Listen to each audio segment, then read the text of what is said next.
Para Science Hall. Your victory is our responsibility. Proper guidance of medical engineering undergraduates. இன்றைக்கி மைக்ரோபயாலஜியில் முதலாவது பாட்டுன்னுக்குள்ள உங்களுக்கு மைக்ரோபயாலஜியில் ஃபஸ்ட்டுக்கு உங்களுக்கு அதுக்குரிய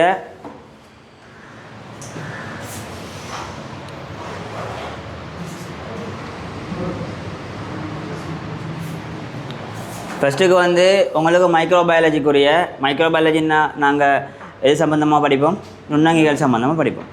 அதுக்குரிய அறிமுகம் மாதிரி போகுது. அறிமுகம்னு சொன்னால் இப்போ உங்களுக்கு நுண்ணங்கிகளில் நாங்கள் பிரதானமாக நுண்ணங்கிகளை பாக்டீரியா, வைரஸ், ஃபங்கஸ், அங்கெல்லாம் ப்ரோட்டிஸ்டா, அங்கெல்லாம் பிரயோன்கள், அங்கெல்லாம் மொலிக்யூட்ஸ்ன்னு சொல்லி அங்கெல்லாம் 2-3 விஷயங்கள் இருக்குது. சரியா? இப்படியாக நாங்கள் அறிமுகம், அதுக்குரிய அதில் இருக்கிற அத்தியாவசியமான அதில் இருக்கிற அடிப்படை கட்டமைப்புகளை பற்றி படிச்சுட்டு அதுக்கு பிறகு நாங்கள் என்ன படிப்போம்னு சொன்னால் எங்களுக்கு அந்த இப்போ நாங்கள் எங்களுக்கு இந்த பாடம் படிக்கிறதுக்குரிய நோக்கம் என்னென்னா பாக்டீரியாவை பற்றி ஃபுல்லாக தெரியணும்னு அர்த்தம் இல்லை. என்ன மீனிங்கண்டா, இப்போ எங்களுக்கு இங்கே எங்களுக்கு மிக முக்கியமான விஷயம் இப்போ பாக்டீரியா கடலில் வாழ்ந்தாலும் நீரில் வாழ்ந்தாலும் மண்ணில் வாழ்ந்தாலும் எங்களுக்கு அதால் ஒரு பிரச்சனையும் இல்லை. சரியா? நாங்கள் ஏன் இதில் பற்றி படிக்கணும்னு சொன்னால் எங்களுக்கு இதை பற்றி படித்தாதான் எங்களுக்கு மெயினாகவே நோயாக்கிகள். சரியா? மெயினாகவே நோயாக்கிகள் என்றதுக்குள்ளே இந்த நுண்ணங்கிகள் தான் எங்களுக்கு நோயாக்கிகளாக இருக்க போகுது. சரியா? அது எல்லா வைரஸுமே நோயாக்கிகள்.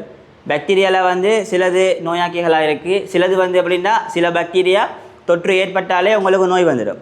சில பாக்டீரியா எப்படின்னு சொன்னால் மனிதனோட ஒன்றிய வாழ்க்கையில் இருக்கும். உங்களோட இம்யூனிட்டி, சரியா, நிற்புதின தன்மை எப்போ எல்லாம் குறையுதோ அப்போ அந்த பாக்டீரியா இவ்வளோ காலமும் உங்களோட ஒன்றிய வாழ்வு இருந்த பாக்டீரியா இப்போ நோயாக்கியாக மாறும். சரியா? சில பாக்டீரியா எங்களுக்கு நோயாக்கிகளே இல்லை. சரிதானே? அடுத்தது மற்ற பிரயோன்கள். சரியா? பிரயோன்கள் விலங்குகளில் நோயை ஏற்படுத்தும். சரியா? இப்போ எங்களுக்கு இங்கே முதலாவது எங்களுக்கு பிரதானமான இதில் இருக்கிற எங்களை நோக்கம் என்னென்னு சொன்னால் மனிதனில் எங்களுக்கு நோயை ஏற்படுத்துகிற இந்த பாக்டீரியாக்கள், இந்த நோயாக்கிகள், ஃபங்கஸும் மனிதனில் நோய் ஏற்படுத்தும். சரியா? எங்களுக்கு ஸ்கின் டிசீஸ், தோல் சம்மந்தப்பட்ட எல்லா நோய்களும் காரணம் ஃபங்கஸ் தான். சரியா? இது எல்லாத்தையுமே அப்போ இந்த நோயாக்கிகள் தான் எங்களுக்குரிய மெயினான டார்கெட். சரியா? இப்போ உங்களுக்கு இந்த நுண்ணங்கிகளுக்குரிய அடிப்படையான ஸ்ட்ரக்சர்ஸ், அடிப்படையான கட்டமைப்புகள், அதில் தொழிற்பாடுகள், அது எப்படி வளருது, அதில் வாழ்க்கை என்ன, இதுகள் எல்லாத்தையும் நீங்கள் தெரிஞ்சிருக்கிறதுனால என்ன செய்யலாம்னு சொன்னால் இப்போ ஒரு ஆளுக்கு ஏதாச்சும் ஒரு நோய் தொற்று ஏற்பட்டுச்சுன்னு சொன்னால் அந்த நோய் தொற்றுக்கு காரணமான பாக்டீரியாவை, காரணமான ஃபங்கஸை உங்களுக்கு இலகுவாக கண்டறியலாம். சரியா?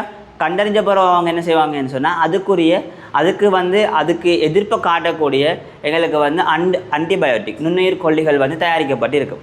அதுகளை பயன்படுத்துவாங்க. சரியா? இதான் பேசிக்கான ஐடியா. இப்போ உதாரணத்துக்கு இதை சிம்பிளாக சொல்ல போனால் இப்போ உங்களுக்கு ஏதாச்சும் ஒரு நோய் வந்துட்டுன்னு வச்சுக்கொள்ளுமே. இப்போ நியூமோனியான்னு சொன்னால் உங்களுக்கு நீங்கள் கேள்விப்பட்டிருப்பீங்க. அதாவது உங்களோட நுரையீரலில் வர ஒரு பாக்டீரியா தொட்டு தான் நியூமோனியா.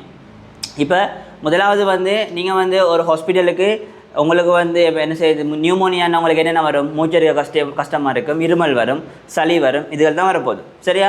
இப்போ நீங்கள் ஒரு ஹாஸ்பிட்டலுக்கு நீங்கள் நியூமோனியான்னு சொல்லி போனீங்கன்னா முதலாவது அவங்க உங்களுக்கு செய்கிற வேலை என்ன செய்வாங்கன்னா எங்களுக்கு சில நுண்ணீர் கொல்லிகள் இருக்குது. நீங்கள் படிச்சிருப்பீங்க ப்ரோகாரியோட்டாக்களோட ஒரு இயல்பு என்னென்னு சொன்னால் ஸ்டெப்ரோமைசினுக்கு எதிர்ப்பு தன்மையை காட்டாது. சரியா? இல்லைன்னு சொன்னால் நுண்ணீர் கொல்லிகளுக்கு எதிர்ப்பு தன்மையை காட்டாது என்ற ஒரு விஷயம் படிச்சிருப்பீங்க. அப்போ என்ன செய்வாங்கன்னு சொன்னால் முதலாவது உங்களுக்கு ஒரு நுண்ணீர் கொல்லி தருவாங்க. சரியா? ஒரு ஆன்டிபயோட்டிக் உங்களுக்கு தருவாங்க. அந்த ஆன்டிபயோட்டிக்கை நீங்கள் குடித்தோன்னே, சரியா, அமாக்சிசிலினாக இருக்கட்டும், ஏதாச்சும் ஒரு ஆன்டிபயோட்டிக்கை நீங்கள் குடித்தோன்னே என்ன செய்யணும்னு சொன்னால் அந்த ஆன்டிபயோட்டிக் இந்த பாக்டீரியா கண்டு இல்லை அப்படின்னா அந்த ஆன்டிபயோட்டிக்கை நீங்கள் போட்டிங்கன்னா உங்களோட உடம்புல என்ன பாக்டீரியாவாலோட தொற்று வந்தாலும் அது என்ன செய்யணும்னு சொன்னால் உங்களுக்கு டெம்பரரியாக, தற்காலிகமாக சப்ரஸ் ஆகியிருக்கும். அதோட வளர்ச்சி விதம் என்ன செய்யும், தற்காலிகமாக கட்டுப்படுத்தப்பட்டிருக்கும். உங்களுக்கு அந்த நோயை முற்றுமுழுதாக குணமாக்கணும்னு சொன்னால் என்ன செய்யணும்னா உங்களுக்கு உங்களோட இதில் இருக்கிற தொற்றில் இருக்கிற பாக்டீரியா என்னன்னு நாங்கள் கண்டுபிடிக்கணும். சரியா?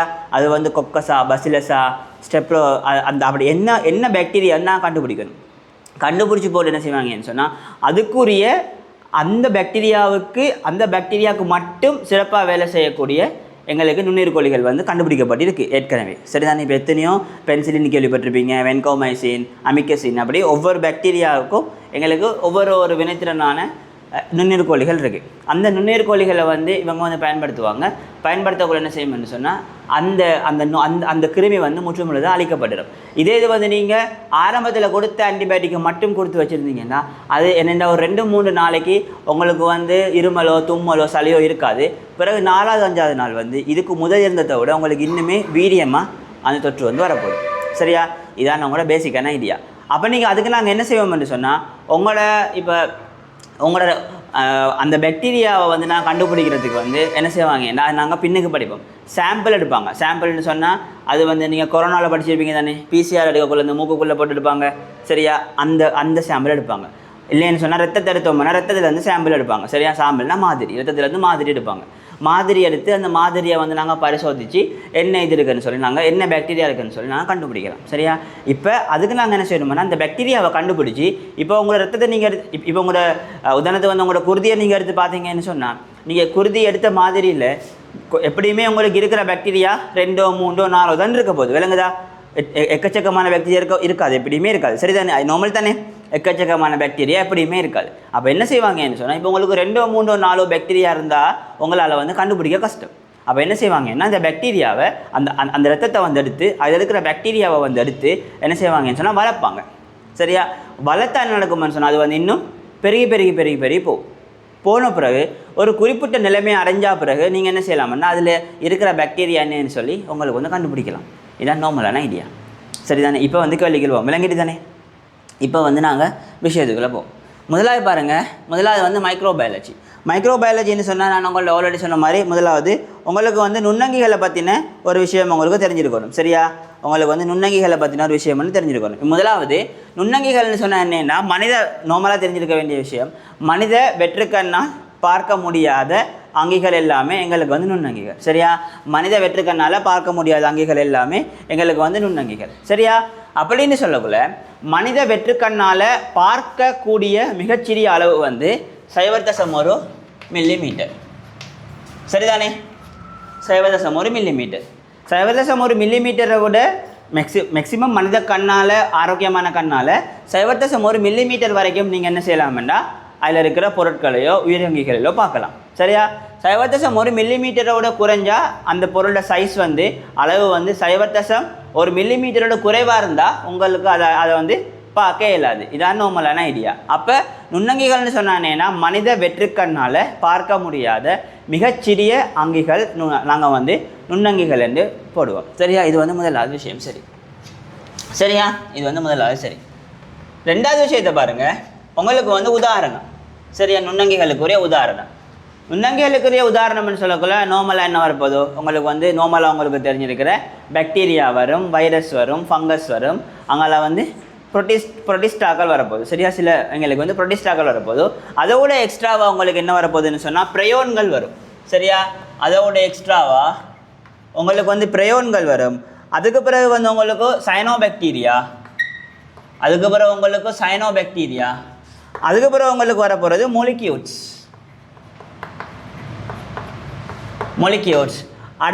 அதுக்கு பிறகு உங்களுக்கு வரப்போகிறது என்னன்னு சொன்னால் உங்களுக்கு வந்து மைக்கோபிளாஸ்மாவும் அதில் வந்து ஃபைரோபிளாஸ்மாவும் வரப்போகுது. சரியான? ஃபைட்டோபிளாஸ்மாவும் வரப்போகுது. விளங்குதா? உங்களுக்கு வந்து பாக்டீரியா, ஃபங்கஸ், ப்ரோட்டிஸ்டா, வைரஸ் இதை 4 தவிர்த்து உங்களுக்கு வந்து பிரயோன்ஸ் வரப்போகுது. சைனோபாக்டீரியா வந்து பாக்டீரியா மாதிரி, ஆனால் பாக்டீரியா அப்படின்னா சைனோபாக்டீரியா வந்து ஒரு பாக்டீரியான்னு நாங்கள் சொல்ல மாட்டோம். என்ன காரணம்னா சைனோபாக்டீரியாவில் சில வினைத்திறனான இயல்புகள் இருக்கின்றதுனால ஆரம்பத்தில் நாங்கள் வந்து அதை பாக்டீரியாவுக்குள்ளே தான் வகைப்படுத்தி வச்சுருந்தோம். இப்போ வந்து அதை நாங்கள் வெளியே எடுத்து ஒரு சைனோபாக்டீரியான்னு அதை நாங்கள் தனியான ஒரு பகுதியாக பார்க்குறோம். சரிதானே? அடுத்தது வந்து பார்த்தீங்கன்னு சொன்னால் மொலிக்யூல்ஸ்ன்னு சொன்னாங்கன்னா மூலக்கூற்று லெவலில் இருக்கிற, சரியா? அப்படின்னா ஒரு அங்கிட அளவுலேயும் இல்லை, மூலக்கூற்று அளவில் இருக்கிற அங்கிகள் தான் நாங்கள் வந்து மொலிக்யூல்ஸ்னு சொல்லி பார்ப்போம். அதுக்கு பிறகு வந்து பார்த்தீங்கன்னு சொன்னால் மைக்கோபிளாஸ்மா, பீட்டோபிளாஸ்மா, சரிதானே? ஃபைட்டோபிளாஸ்மா. சரியா? இதில் வந்து நான் சிம்பிளாக நார்மலாக சொல்லிட்டு போகிறேன். இப்போ நீங்கள் இது ரிவிஷன்ன்றதுனால நான் நார்மலாக சொல்லிட்டு போகிறேன். ப்ரையோன்ஸ் வந்து உங்களுக்கு நோயை ஏற்படுத்துறது வந்து விலங்குகளில். சரியா? விலங்குகளில் தான் மெயினாக ப்ரையோன்ஸ் வந்து நோய் ஏற்படுத்தும். அதாவது ஆடு, மாடு, சரியா? ஆடு, மாடு அதுகளில் தான் எங்களுக்கு மெயினாக ப்ரையோன்ஸ் வந்து நோய் ஏற்படுத்தும். அதை வந்து பார்த்திங்கன்னா சைனோபாக்டீரியா எங்களுக்கு வந்து நோயாக்கி இல்லை. சரிதானே? சயனோபாக்டீரியா எங்களுக்கு வந்து நோயாக்கி இல்லை. அடுத்தே வந்து பார்த்தீங்கன்னு சொன்னால் மொலிக்யூல்ஸை பற்றி உங்களுக்கு தேவையில்லை. மைக்கோபிளாஸ்மா ஃபைட்டோபிளாஸ்மா நாங்கள் படிப்போம். மைக்கோபிளாஸ்மா மனிதனில் நோய் ஏற்படுத்தும், மனிதனில். ஃபைட்டோபிளாஸ்மா வந்து தாவரத்தில் நோய் ஏற்படுத்தும். சரியா? விலங்கு பிரயோன்ஸ் வந்து விலங்குகளில், மனிதனும் வர மாட்டான், மனிதனும் வருவான். சரி, விலங்குகளில் கொமனாக நோய் ஏற்படுத்தும். மைக்கோபிளாஸ்மா வந்து விலங்குகளுக்கு வராது, மனிதனில் நோய் ஏற்படுத்தும். ஃபைட்டோபிளாஸ்மா வந்து தாவரத்தில் நோய் ஏற்படுத்தும். இப்போ உங்களுக்கு இது இப்போதைக்கு தேவையில்லை, நான் வந்து நார்மலாக சொல்லிட்டு போகிறேன். சரியா? உதாரணத்தில் வந்து உங்களுக்கு என்ன வரப்போதோ, பாக்டீரியா வரப்போது, வைரஸ் வரப்போது, ஃபங்கஸ் வரப்போது, மொலிக்யூல்ஸ் வரப்போது, பிறகு வந்து பிரயோன்கள் வரப்போது, அடுத்தது வந்து சயனோபாக்டீரியா, மைக்கோபிளாஸ்மா, ஃபைட்டோபிளாஸ்மா இவெல்லாம் வரப்போகுது. அடுத்தது வந்து பாருங்கள் வாலிடம். சரியா? வாலிடம்ன்றக்குள்ள எங்களுக்கு வந்து இந்த நுண்ணங்கிகள் எங்கள் வாலிடம், அதில் வாலிடம் எதுன்னு சொல்லி நாங்கள் பார்க்கக்குள்ள எங்களுக்கு இந்த பூலோகத்தில் இருக்கிற, இந்த உலகத்தில் இருக்கிற எல்லா பகுதிகள்லையும் இது வாழும். விலங்குதா? இப்போ விலங்குகள் எல்லாம் எங்களுக்கு எங்கே வாழுதுன்னு சொன்னால் புவியோட்டுக்கு மேலே தான் வாழுது. சரியா? புவியோட்டுக்கு கீழே எங்களுக்கு எந்த விதமான விலங்குகளும் இல்லை. புவியோடுன்னு சொல்லக்குள்ள கடல்ட அடிமட்டத்தில் தெரியுதானே உங்களுக்கு புவியோடுன்னு சொல்லி என்ன? புவியோட்டுக்கு மேலே தான் உலகத்தில் இருக்கிற எல்லா அங்கிகளும் வாழும். ஆனால் எங்களுக்கு நுண்ணங்கிகள் வந்து உலகத்தில் இருக்கிற எங்களுக்கு புவியோட்டில், இப்போ நாங்கள் மேற்பரப்புன்னு சொல்லுவோம். எதுன்னு சொன்னால் புவியோட்டுக்கு மேலே இருக்கிறது எல்லாமே மேற்பரப்பு. அது வந்து கடலாக இருக்கலாம், மண்ணாக இருக்கலாம், வலியாக இருக்கலாம். சரிதானே? இப்போ இந்த நுண்ணங்கிகள் வந்து என்ன செய்யும்னு சொன்னால் எங்களுக்கு மேற்பரப்புலையும் வாழ்க்கையை காட்டும். அப்படின்னா நீர், நிலம், ஆகாயம் இந்த மூணுலேயுமே எங்களுக்கு வாழ்க்கையை காட்டுற நுண்ணங்கிகளும் இருக்குது. சரிதானே? அடுத்த விஷயத்தை பார்த்தீங்கன்னு சொன்னால் புவியோட்டுக்கு உட்பகுதியிலையும் காண்பிக்கும். சரிதானே? புவியோட்டுக்கு மேலேயும் இருக்குது, புவியோட்டுக்கு கீழேயும் இருக்குது. புவியோட்டில் உட்பகுதியிலையும் எங்களுக்கு கிட்டத்தட்ட எங்களுக்கு நுண்ணங்கிகள் எல்லாமே, சில நுண்ணங்கிகள் வந்து புவியோட்டுக்கு கீழே இருக்கும், சில நுண்ணங்கிகள் வந்து புவியோட்டுக்கும் மேலே இருக்க போதும். அடுத்தே வந்து பார்த்தீங்கன்னு சொன்னால் அதிதீவிர நாடிகள்னு சொன்னால் எங்களுக்கு வந்து வேறு உயிரினங்கள் வாழ்வதற்கு சாத்தியம் அல்லாத காலநிலை, சாத்தியம் அல்லாத நிபந்தனைகளுடன் கூடிய பகுதிகளில் வாழும் அங்கிகளை நாங்கள் சொல்லுவோம் அதிதீவிர நாடிகள். விளங்குதா? அப்படின்னு சொன்னால் எங்களுக்கு இன்னும் ஒரு அங்கி வாழ்வதற்குரிய சாத்தியமான நிபந்தனைகள் அற்ற பகுதிகளில் வாழும் அங்கிகள் எங்களுக்கு அதிதீவிர நாடிகள். சரியா? இந்த அதிதீவிர நாடிகள்னு சொல்லக்குள்ள இப்போ நீங்கள் என்ன செய்ய போகிறீங்க? சாத்தியமற்ற நிபந்தனைகள்னு சொல்லக்குள்ள நாங்கள் மெயினாக மேக்சிமம் எங்களுக்கு எது சாத்தியமற்றது? ஒன்று வந்து வெப்பம். அப்போ நாங்கள் வெப்ப நாடிகள்னு சொல்லுவோம். எப்படின்னா மிக அதிகமான வெப்பநிலையில் வாழ்கிறார்கள். யாது? எரிமலை குழம்புகள் அதில் வாழ்கிறார்கள். சரியா? அது வந்து வெப்ப நாடிகள். சரியா? அடுத்தது வந்து பார்த்தீங்கன்னு சொன்னால் எங்களுக்கு வந்து குளிர் நாடிகள்னு சொன்னால் எங்களுக்கு வந்து அதிகமான குளிரில் வாழ்கிறாங்க. சரியா? வெப்ப நாடிகள்.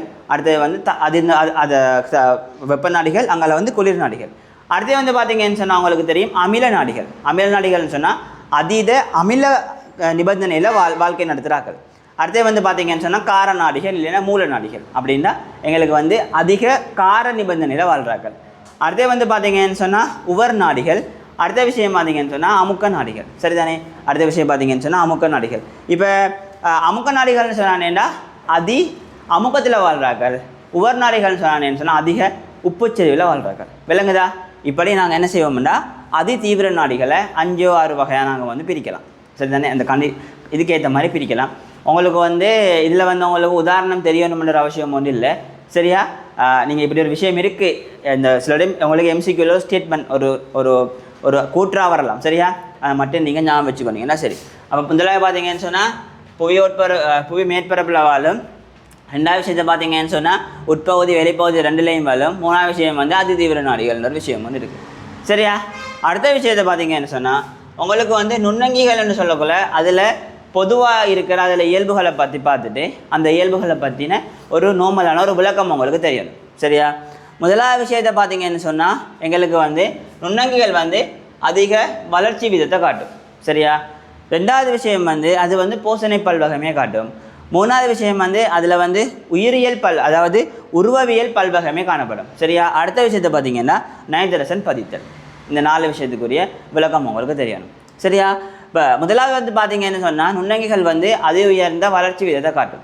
அதுக்குரிய காரணம் என்னன்னு சொன்னால் எங்களுக்கு வந்து நீங்கள் நுண்ணங்கிகள் எடுத்தீங்கன்னா நுண்ணங்கிகள் எடுத்தீங்கன்னா அந்த நுண்ணங்கிகளில் மேற்பரப்பு கனவளவு விகிதம் மிக அதிகமாக இருக்கும். சரியா?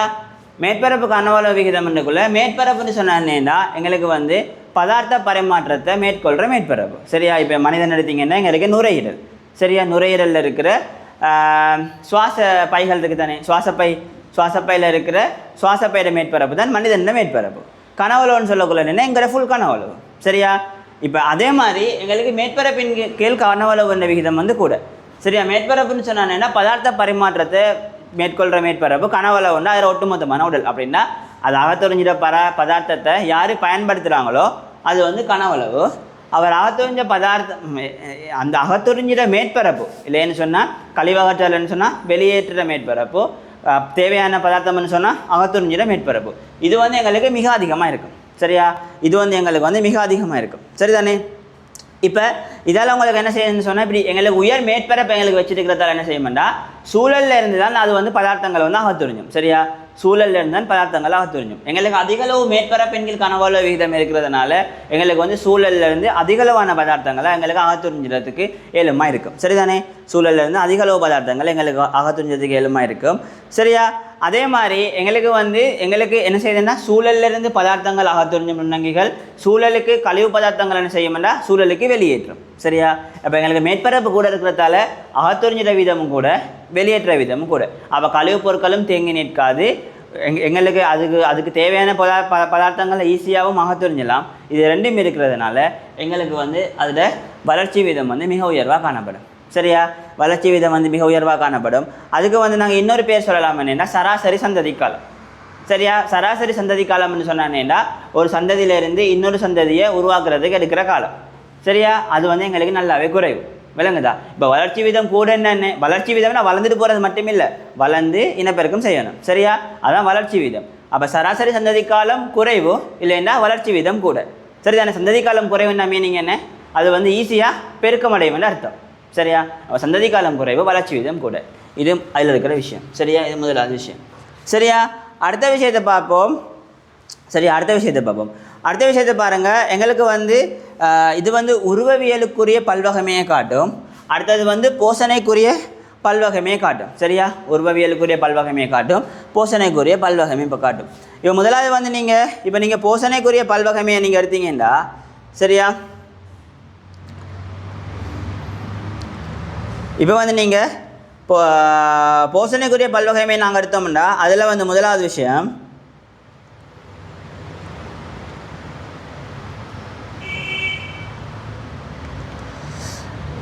போசனையில் பல்வகைமை எடுத்தீங்கன்னு சொன்னால் அது வந்து இந்த இருக்குண்ணே இங்கே பார்த்தீங்கன்னா CO2. சரியா? கார்பன் மூலம். அடுத்தது வந்து சக்தி மூலம். சரியா? கார்பன் மூலம். அடுத்தது வந்து சக்தி மூலம்னு சொன்னானேண்டா இப்போ எங்களுக்கு வந்து போசனைன்னு சொல்லக்குள்ள சரியா? இப்போ நீங்கள் போசனைன்னு பார்க்கக்குள்ள முதல்ல வந்து கார்பன் மூலம். இப்போ எங்களுக்கு வந்து நார்மலாக எல்லா அங்கிகளுக்குமே சக்தியை கொடுக்குறது எங்களுக்கு என்ன செய்யுது, சக்தியை கொடுக்குறது ஒரு கார்பனாக இருக்கும். இல்லைன்னு சொன்னால் நாங்கள் டிரெக்டாக சக்தி எடுக்கலாம். ஐடியா விளங்குதா? சேதன பதார்த்தங்களாக இருக்கலாம். சரியா? ரெண்டாவது வந்து பார்த்தீங்கன்னு சொன்னால் CO2. இது ரெண்டையுமே எடுக்கிற மெதட்டை வச்சுக்கொண்டு சரியா நாங்கள் என்ன செய்வோம்னு சொன்னால் போசனை முறையை நாங்கள் 4 வகையாக பிரிப்போம். விளங்குதா? போசனை முறையை வந்து நாங்கள் 4 வகையாக பிரிப்போம் என்ன நுண்ணங்கிகளுக்கு. சரியா? முதலாவது விஷயத்தை பார்த்தீங்கன்னு சொன்னால் அது வந்து கட்டுப்படுத்தப்பட்ட. முதலாவது வந்து பார்த்தீங்கன்னு சொன்னால் ரசாயன தட்போசனை. சரியா? ரசாயன பிரபோசனை. அடுத்தது வந்து பார்த்தீங்கன்னா ஒளி தட்போசனை. அடுத்தது வந்து பார்த்தீங்கன்னா ஒளி பிரபோசனை. சரியா? ரசாயன தட்போசனை, ரசாயன பிரபோசனை, ஒளி தட்போசனை, அடுத்தது வந்து ஒளி பிரபோசனை. இப்படி வந்து நீங்கள் என்ன செய்யலாம்னா CO2வையும் அதாவது கார்பன் மூலத்தையும் சக்தி மூலத்தையும் எடுக்கிற மெதத்தை வச்சுக்கொண்டு நாங்கள் வந்து பிரிப்போம். சரியா? ஏன் நாங்கள் எங்கள் கார்பன் மூலம் சக்தி மூலம்னு சொல்கிறோம்னா இப்போ நாங்கள் வந்து கார்பன் டை ஆக்சைடு எடுக்கிறலே என்ன செய்கிறோம், சாப்பிட்றோம், சக்தி டிரெக்டாக வருது. விளங்குதா? அப்படி தான். இப்போ ரசாயன பிரபோசனை, இப்போ ரசாயன தட்போசனை, ரசாயன பிரபோசனை, ஒளி தட்போசனை, ஒளி பிரபோசனை. சரியா? இப்போ ஒளி தட்போசனை என்ன செய்யும், கார்பனை பயன்படுத்தி என்ன செய்யும்னா ஒளி தொகுப்பு செஞ்சு சக்தியை வந்து எடுத்துக்கொள்ளும். விளங்குதா? அதெல்லாம் நாங்கள் வந்து கார்பன் மூலம் சக்தி மூலம் இந்த ரெண்டையும் அடிப்படையாக வச்சுக்கோங்க நாங்கள் வந்து 4ஆக பிரிப்போம். சரியா? ரசாயன தட்போசனை, ஒளி தட்போசனை, ரசாயன தட்போசனை, ஒளி பிரபோசனை, ரசாயன பிரபோசனை. சரிதானே? இப்போ வந்து இது வந்து எங்களுக்கு எல்லாத்துலேயும் காணப்படக்கூடிய இயல்பு. இப்போ வந்து நாங்கள் ஒவ்வொரு அங்கேயாக பார்க்கக்குள்ள பாக்டீரியாவில் வந்து யார் யார் என்ன போசனையை காட்டுறாங்க, அதே மாதிரி நாங்கள் வந்து வைரஸுக்கு வராது. அதே மாதிரி நாங்கள் வந்து புரோட்டிஸ்டா, சயனோபாக்டீரியா அப்படி தனித்தனியாக நாங்கள் வந்து படிப்போம். சரி தானே? படிக்கக்குள்ளே அதுக்கு ஒரு விஷயத்தை பார்ப்போம். சரியா? அடுத்தே வந்து பாருங்கள், இது வந்து ஓகே. சரியா? அடுத்த விஷயம் நாங்கள் என்ன செய்வோம்னு சொன்னால், இப்போ வந்து ஆக்சிஜன் மூலம், சரியா, ஆக்சிஜன் மூலத்தை நாங்கள், அதாவது இதை நாங்கள் சொல்லுவோம் ஆக்சிஜன் மூலம். இல்லைன்னு சொன்னால் உடற்தொழிலியல் பல்வகைமை. சரியா? உடற்தொழிலியல் பல்வகைமைன்னு சொன்னானேண்டா எங்களுக்கு வந்து இதில் மிஸ் ஆகிட்டது பாருங்கள். போசனை பல்வகைமை, உருவியல் பல்வகைமை, நைதரசன் பதித்தல், உடற்தொழிலியல் பல்வகைமைன்னு சொன்னதோட மீனிங் வந்து என்னென்னா, எங்கள் உடல் வந்து தொழிற்பாடு செய்யணும். இப்போ நான் வந்து கலச்சுவாசம், இப்போ நான் வந்து பேசுகிறேன்னு சொன்னால் எனக்கு என்ன செய்யணும், எனக்கு எந்த நேரமுமே ஏடிபி வந்து உற்பத்தி ஆகிக்கொண்டே இருக்கணும். இப்படி இந்த உடம்பு வந்து தொழிற்பாடு பண்ணணும்னு சொன்னால் அதுக்கு எங்களுக்கு எல்லாருக்கும் என்ன வேணும், ஆக்சிஜன் வந்து வேணும். விளங்குதா? இந்த ஆக்சிஜன் என்றது எங்களுக்கு ஒரு உயிரினம் வந்து வாழுதுன்னு சொன்னால் அதுக்கு மிக அத்தியாவசியமான ஒரு பகுதி தான் எங்களுக்கு வந்து ஆக்சிஜன். இப்போ வந்து சாப்பாடு இல்லாமல் எங்களுக்கு வந்து வாழலாம், உணவு இல்லாமல் வாழலாம். ஆனால் ஆக்சிஜன் இல்லாமல் எங்களுக்கு தொழிற்பாடு செய்யலாது. சரியா? அப்போ எங்களுக்கு இந்த தொழிற்பாட்டின் அடிப்படையில் வந்து நாங்கள் இங்கே தொழிற்பாடுன்னு சொல்லிட்டு பேசிக்காக நாங்கள் எதை வச்சு கொண்டு பார்க்குறோம்னா ஆக்சிஜனாக இது எப்படியே இருக்குது. சரியா? ஆக்சிஜன் தேவைப்பாடை வச்சுக்கொண்டு நாங்கள் என்ன செய்ய போகிறோம்னா இன்னும் அதை வந்து நாங்கள் 4ஆக பிரிக்கிறோம். விலங்க சொல்ல வர விஷயம், முதலாவது வந்து கட்டுப்பட்ட காற்றுவாளிகள், ரெண்டாவது வந்து கட்டுப்பட்ட காற்றின்றியவாளிகள், அடுத்தது வந்து அமையத்துக்கேற்ற காற்றுவாளிகள், அடுத்தது வந்து நுண்காற்று நாடிகள். விளங்குதா? கட்டுப்பட்ட காற்றுவாளிகள் என்று சொன்னானேண்டா எங்களுக்கு வந்து அது வந்து ஒரு குறித்த அளவில் எங்களுக்கு கிடைக்கணும். சரி, இப்போ அதுக்கு வந்து இப்போ உங்களுக்கு உதாரணம் தெரியணும். முதலாவது வந்து பாருங்கள், கட்டுப்பட்ட காற்றுவாளிகள், ரெண்டாவது வந்து கட்டுப்பட்ட காற்றின்றியவாளிகள், அமையத்துக்கேற்ற அங்கே வந்து நுண்காற்று நாடிகள்.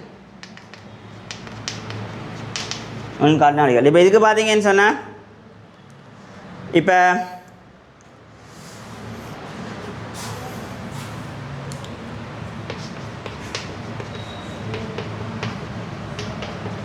அசிட்டோபாக்டர், இதை நான் உங்களுக்கு சொல்கிறேன் என்னன்னு சொல்லி, க்ளோஸ்ட்ரிடியம்,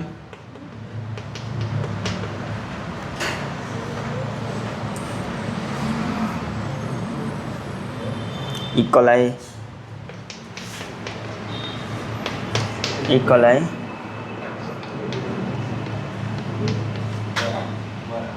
இங்கே பாருங்க, முதலாவது கட்டுப்பட்ட காற்றுவாளிகள்னு சொன்னா அது வாழ்கிறதுக்கு ஆக்சிஜன் வேணும். சரியா? ஆக்சிஜன் இல்லாட்டி அது வந்து வாழாது, செத்து போயிடும். சரியா? கட்டுப்பட்ட காற்றின்றியவாளி என்னென்னா ஆக்சிஜன் கிடைச்சா செத்து போயிடும். விளங்குதா? கட்டுப்பட்ட காற்றுவாளி என்னென்னா அதுக்கு வந்து ஆக்சிஜன் கட்டாயம் வேணும். எங்களை மாதிரி நாங்கள்லாம் கட்டுப்பட்ட காற்றுவாளிகள் தான். சரியா? எங்களுக்கு வந்து ஆக்சிஜன் கிடைக்கணும், நாங்கள் ஆக்சிஜன் கிடைக்காட்டி செத்து போயிடும். கட்டுப்பட்ட காற்றின்றியவாளிகள்னால் ஆக்சிஜன் கிடைக்காட்டி செத்து போயிடும். சரி, ஆக்சிஜன் கிடைச்சா செத்து போயிடும். ஆக்சிஜன் தேவையில்லை, ஆக்சிஜன் அதுக்கு நஞ்சு. சரியா? ஆக்சிஜன் கிடைச்சா செத்து போயிடும். அது வந்து கட்டுப்பட்ட காற்றின்றியவாளி. அமையத்துக்கேற்ற காற்றுவாளிகள் நான் என்ன, அதுக்கு ஆக்சிஜன் வந்து வேணும், ஆனால் ஆக்சிஜன் இல்லாட்டியும் வாழலாம். விளங்குதா? கொஞ்சம் காலத்துக்கு வாழலாம். ஆக்சிஜன்னா மேக்சிமமாக அது பிரதானமாக அதுக்கு தேவை ஆக்சிஜன், ஆனால் ஆக்சிஜன் இல்லாட்டியும் அது வந்து வாழும். நுண்காற்று நாடிகள்னு சொன்னானேன்னா அதுக்கு வந்து ஆக்சிஜன் வேணும், ஆனால் குறித்த அளவில் இருக்கணும். சரியா? எங்களுக்கு ஆக்சிஜன் வந்து குறித்த அளவில் இருக்கணும், அதை விட எங்களுக்கு வந்து கூடினா செத்து போயிடும். சரியா? நாங்கள்லாம் நுண்காற்று நாடிகள், நாங்கள் இதுக்குள்ளே வர மாட்டோம், நாங்கள் இதுக்குள்ளே வருவோம். சரியா? ஏனெண்டா மனிதனுக்கு வந்து 20% ஆக்சிஜன். இப்போ நீங்கள் பார்த்தீங்கன்னா நைதரசன், வளிமண்டலத்தில் நைதரசன் எத்தனை இருக்குது? 70%. 78% தானே. ஆக்சிஜன் எத்தனை இருக்குது? 22%. நார்மல் அப்படி தானே. உங்களுக்கு வந்து ஆக்சிஜன் இருக்குது தானே. இப்போ நீங்கள் உங்களுக்கு ஆக்சிஜன் வேணுமென்றதுனால 100% ஆக்சிஜன் இருக்கிற இடத்துல கொண்டு போய் மனுஷனை விட்டால் செத்து போயிடுவார். அதான் ஐடியா. அது ஏன்னு உங்களுக்கு தேவையில்லை, ஐடியாவில் இருந்தீங்கன்னா சரி. சரி, ஏன்னு தேவையில்லை. இப்போ அந்த மூச்செடுக்கிற ஆக்கள், இந்த மூச்செடுக்க கஷ்டப்படாத ஆக்கள் ஆக்சிஜன் மாஸ்க் போடுவாங்க தானே. அவங்களுக்கு ஆக்சிஜன் மாஸ்கில் என்னத்தை போடுறேன்னா ஆக்சிஜன் போடுவாங்க. அந்த சிலிண்டரில் இந்த ஆக்சிஜன் வரும் தானே, ஆக்சிஜன் மட்டும் வராது, எல்லா மிக்ஸ் ஆகி வரும். அதில் ஆக்சிஜன் அதில் எப்படி இருக்குமென்னா வளிமண்டலத்தில் இருக்கிற மாதிரி 20% ஆக்சிஜன் இருக்கும். சரியா? இப்போ 100% மாஸ்கை போட்டு 100% அடித்தா சும்மா விட்டாலே செத்து போயிடுவார். இப்போ மாஸ்கை போட்டால் உடனே செத்து போயிடுவார். சரியா? அதான் ஐடியா. நம்மளோட கட்டுப்பட்ட காற்றுவாளிகள் தான் கட்டுப்பட்ட காற்றுவாளிகள். இதுக்கு உதாரணத்தை பாருங்கள். முதல்ல வந்து அசிட்டோபாக்டர் கட்டுப்பட்ட காற்றுவாளி. க்ளோஸ்ட்ரிடியம் எங்கே இருக்குன்னு உங்களுக்கு தெரியும் தானே. பழுதாக போன செமன் இருக்குது தானே, செமன் இருக்குது தானே, செமன் பழுதாக போணுச்சுன்னு சொன்னால் அதில் வர போகிறது தான் எங்களுக்கு க்ளோஸ்ட்ரிடியம். சரியா, க்ளோஸ்ட்ரிடியம். சரியா, அடுத்தது வந்து பார்த்தீங்கன்னா அமேத்திகேட்ட காட்டுவாளிகளில் ஈக்கோலை வந்து எஸ்டெரிச்சியா கொலை. சரியா, எஸ்டெரிச்சியா கொலை உங்களுக்கு எங்கே இருக்குன்னு சொன்னால் எங்கே இருக்கிற என்ன சொல்கிறது வயிறில் இல்லை, சிறுகுடல் பெருங்குடல் இந்த குடல் பகுதிகளில் மெயினாக இருக்கிறது எங்களுக்கு எஸ்டெரிச்சியா, எங்களுக்கு வந்து ஈக்கோலை. சரிதானே, எஸ்டெரிச்சியா கொலை உங்களுக்கு இருக்க போகிறது. நுண்காடு நாளிகள் வந்து எங்களுக்கு வந்து லாக்டோபாசிலஸ்ன்னு சொன்னால் அது எங்கே இருக்குது, எங்களுக்கு நார்மலாக பாலில் இருக்க போகுது. சரியா, எங்களுக்கு வந்து பாலில் இருக்குது, அது வந்து எங்களுக்கு லாக்டோபாசிலஸ். இது கொஞ்சம் பாடமாக்கினா சரி. இப்போ நீங்கள் க்ளோஸ்ட்ரிடியத்தை பாடமாக்கலாம் எப்படின்னா செமன்டின் வந்து ஃபுல்லாக கவர் மூடி தானே இருக்குது. சரியா, ஃபுல்லாக மூடி இருக்குது. அப்போ வாயு உள்ளேயும் போகல வெளியேயும் வரையில. சரியா, அப்போ என்ன செய்யும், அது வந்து அங்கே வந்து இப்படி தானே எங்களோட இந்த உலகத்தை நீங்கள் எடுத்தீங்கன்னா எல்லா பாக்டீரியாவும் எல்லா இடத்தையும் இருக்குது. சரியா, இப்போ இந்த இடத்துல க்ளோஸ்ட்ரிடியம் இருக்கானா இருக்குது, அசிடோபாக்டீரியா இருக்கானா இருக்குது, எல்லாமே இருக்குது. ஆனால் வந்து இந்த இதுகள் கொடுக்கக்குள்ள என்ன செய்யணும்னு சொன்னால் ஒன்று வந்து இன்னொன்றை விட வேகமாக வளரும். சரியா, அதான் ஐடியா. இப்போ வந்து நீங்கள் செமனை நீங்கள் எடுத்தீங்கன்னா அது பலதா போன செமனுக்குள்ளே மற்றதுகள் இருக்காங்க இருக்கும். ஆனால் க்ளோஸ்ட்ரிடியம் இன்னும் நல்லா வளரும். என்ன ரீசன்டா அதுக்குரிய சூழல் இருக்காங்க.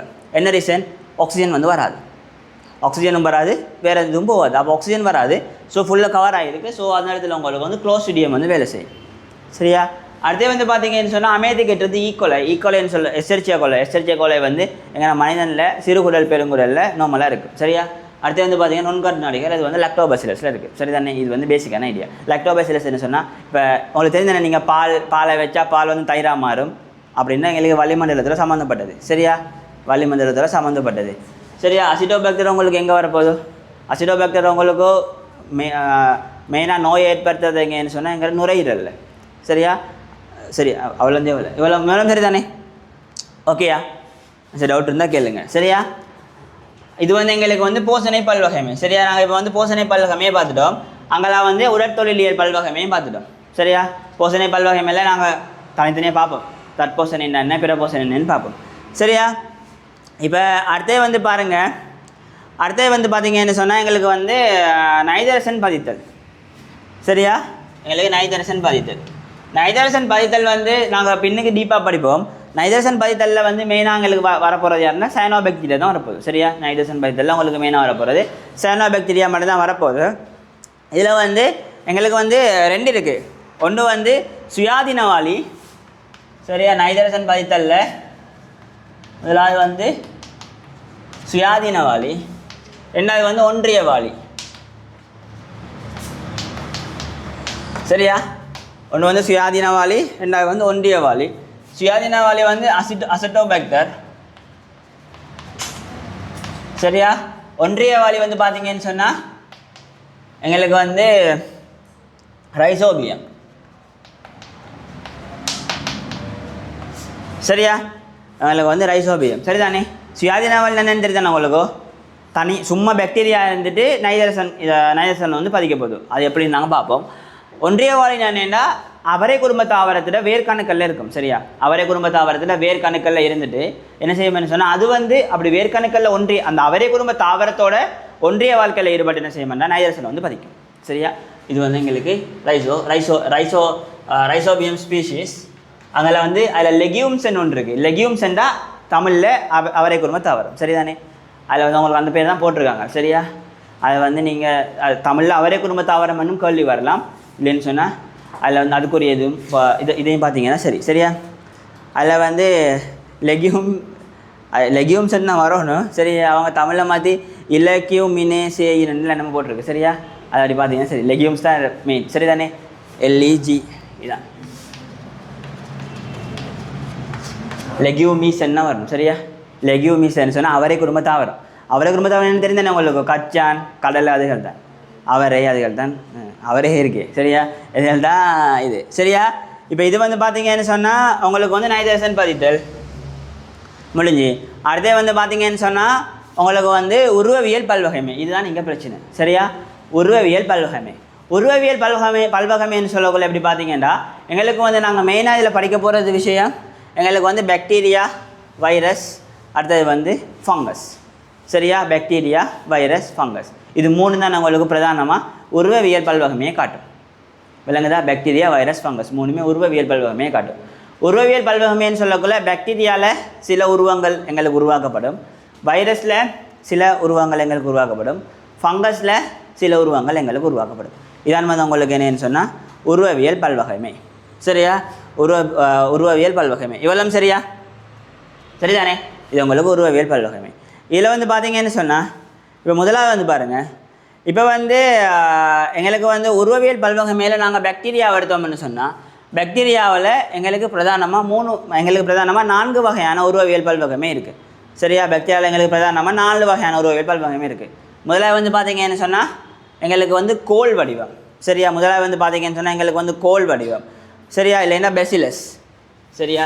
இது வந்து பெசிலஸ் கோல். சரியா? சொக்கஸ் கோல வடிவம், கொக்கஸ் கோல வடிவம், பசிலஸ் கோல் வடிவம், ஸ்பெரிக்கல் வந்து சுருளி வடிவம். சரியா? ஸ்பெரிக்கல் தான் கோல வடிவம். கொக்கஸ் தனியாக போட்டுருக்கு. சரி, அது கொக்கஸ் என்ன பார்ப்போம். சரியா? இது வந்து கொக்கஸ் தனியாக கொக்கஸ் இருக்குது. அங்கே வந்து பார்த்தீங்கன்னு சொன்னால் கோல வடிவம். அடுத்தது வந்து பார்த்தீங்கன்னா ஸ்பில்லர்ஸ் வந்து எங்களுக்கு வந்து சுருளி வடிவம். சரியா? சுருளி வடிவம் சரிதானே உங்களுக்கு? அது சரிதானே? கோல் வடிவம் பசிலஸ் ரொட் ஷேப்னா கோல் மாதிரி இருக்கும். சரியா? அடுத்து வந்து பார்த்தீங்கன்னு சொன்னால் கோல் வடிவம், அது வந்து பெசிலஸ். சரியா? கொக்கஸ் என்ன பிரச்சனைன்னா கோலம் தான் நாங்கள் விடுவோம். சரியா? கொக்கஸ் வந்து தனியாக ஒரு ஷேப்னு வச்சுக்கொள்வோமே. சரியா? கொக்கஸ் வந்து தனி, அதை அவங்க பிரித்து போடலை. சரியா? கொக்கஸும் கிட்டத்தட்ட கோலம் மாதிரி தான். சரியா? நான் கொக்கஸ்ன்னு வச்சுக்கொள்வோம். அடுத்து வந்து பார்த்தீங்கன்னு சொன்னால் ஸ்பெரிக்கல் வந்து உங்களுக்கு என்ன சொல்கிறது, ஸ்பெரிக்கல் வந்து எங்களுக்கு வந்து கோல வடிவம். சரியா? ஸ்பெரிக்கல் வந்து எங்களுக்கு கோல வடிவம். இல்லை அதுக்கெல்லாம் வருது. சரி இல்லை இப்படி தான் வருது. இங்கே பாருங்கள் 3 தான் இருக்குது. ஸ்பெரிக்கல் தனியாக நாங்கள் பிரிக்கிறோம்ல. சரியா? கொக்கஸ் இல்லைண்டா கோல வடிவம். சரிதானே? கொக்கஸ் பசிலஸ் எங்களுக்கு வந்து ஸ்பிரில்லம். கொக்கஸை பார்த்தீங்கன்னு சொன்னால் கோல வடிவம், பசிலஸ் வந்து கோல் வடிவம். அடுத்து வந்து பார்த்தீங்கன்னு சொன்னால் உங்களுக்கு வந்து சுருளி வடிவம், ஸ்பிரில்லம்னு நாங்கள் சொல்லுவோம், சுருளி வடிவம்னு சொல்லுவோம். சரியா? 4 வடிவம் 3 டைப் தான் இருக்குது. ஓகே சரிதானே? இல்லை கொக்கஸ் வந்து எப்படின்னு சொன்னால் இல்லை, அது பாருங்க கோல வடிவம் தான் கொக்கஸ். சரி, அஞ்சு பாருங்கள், கோல வடிவம் கொக்கஸ். சரியா? அப்படி பார்த்தீங்கன்னா கொக்கஸ் கோல வடிவம், பசிலஸ் கோல் வடிவம், அங்கே வந்து சுருளி வடிவம், எங்களுக்கு வந்து ஸ்பிரில்லம். சரிதானே? இது வந்து இவ்வளவு சரி. இவ்வளவு சரியா? ஓகே தானே? இப்போ அடுத்த வந்து பாருங்கள், இதை வந்து அழிக்கிறேன்.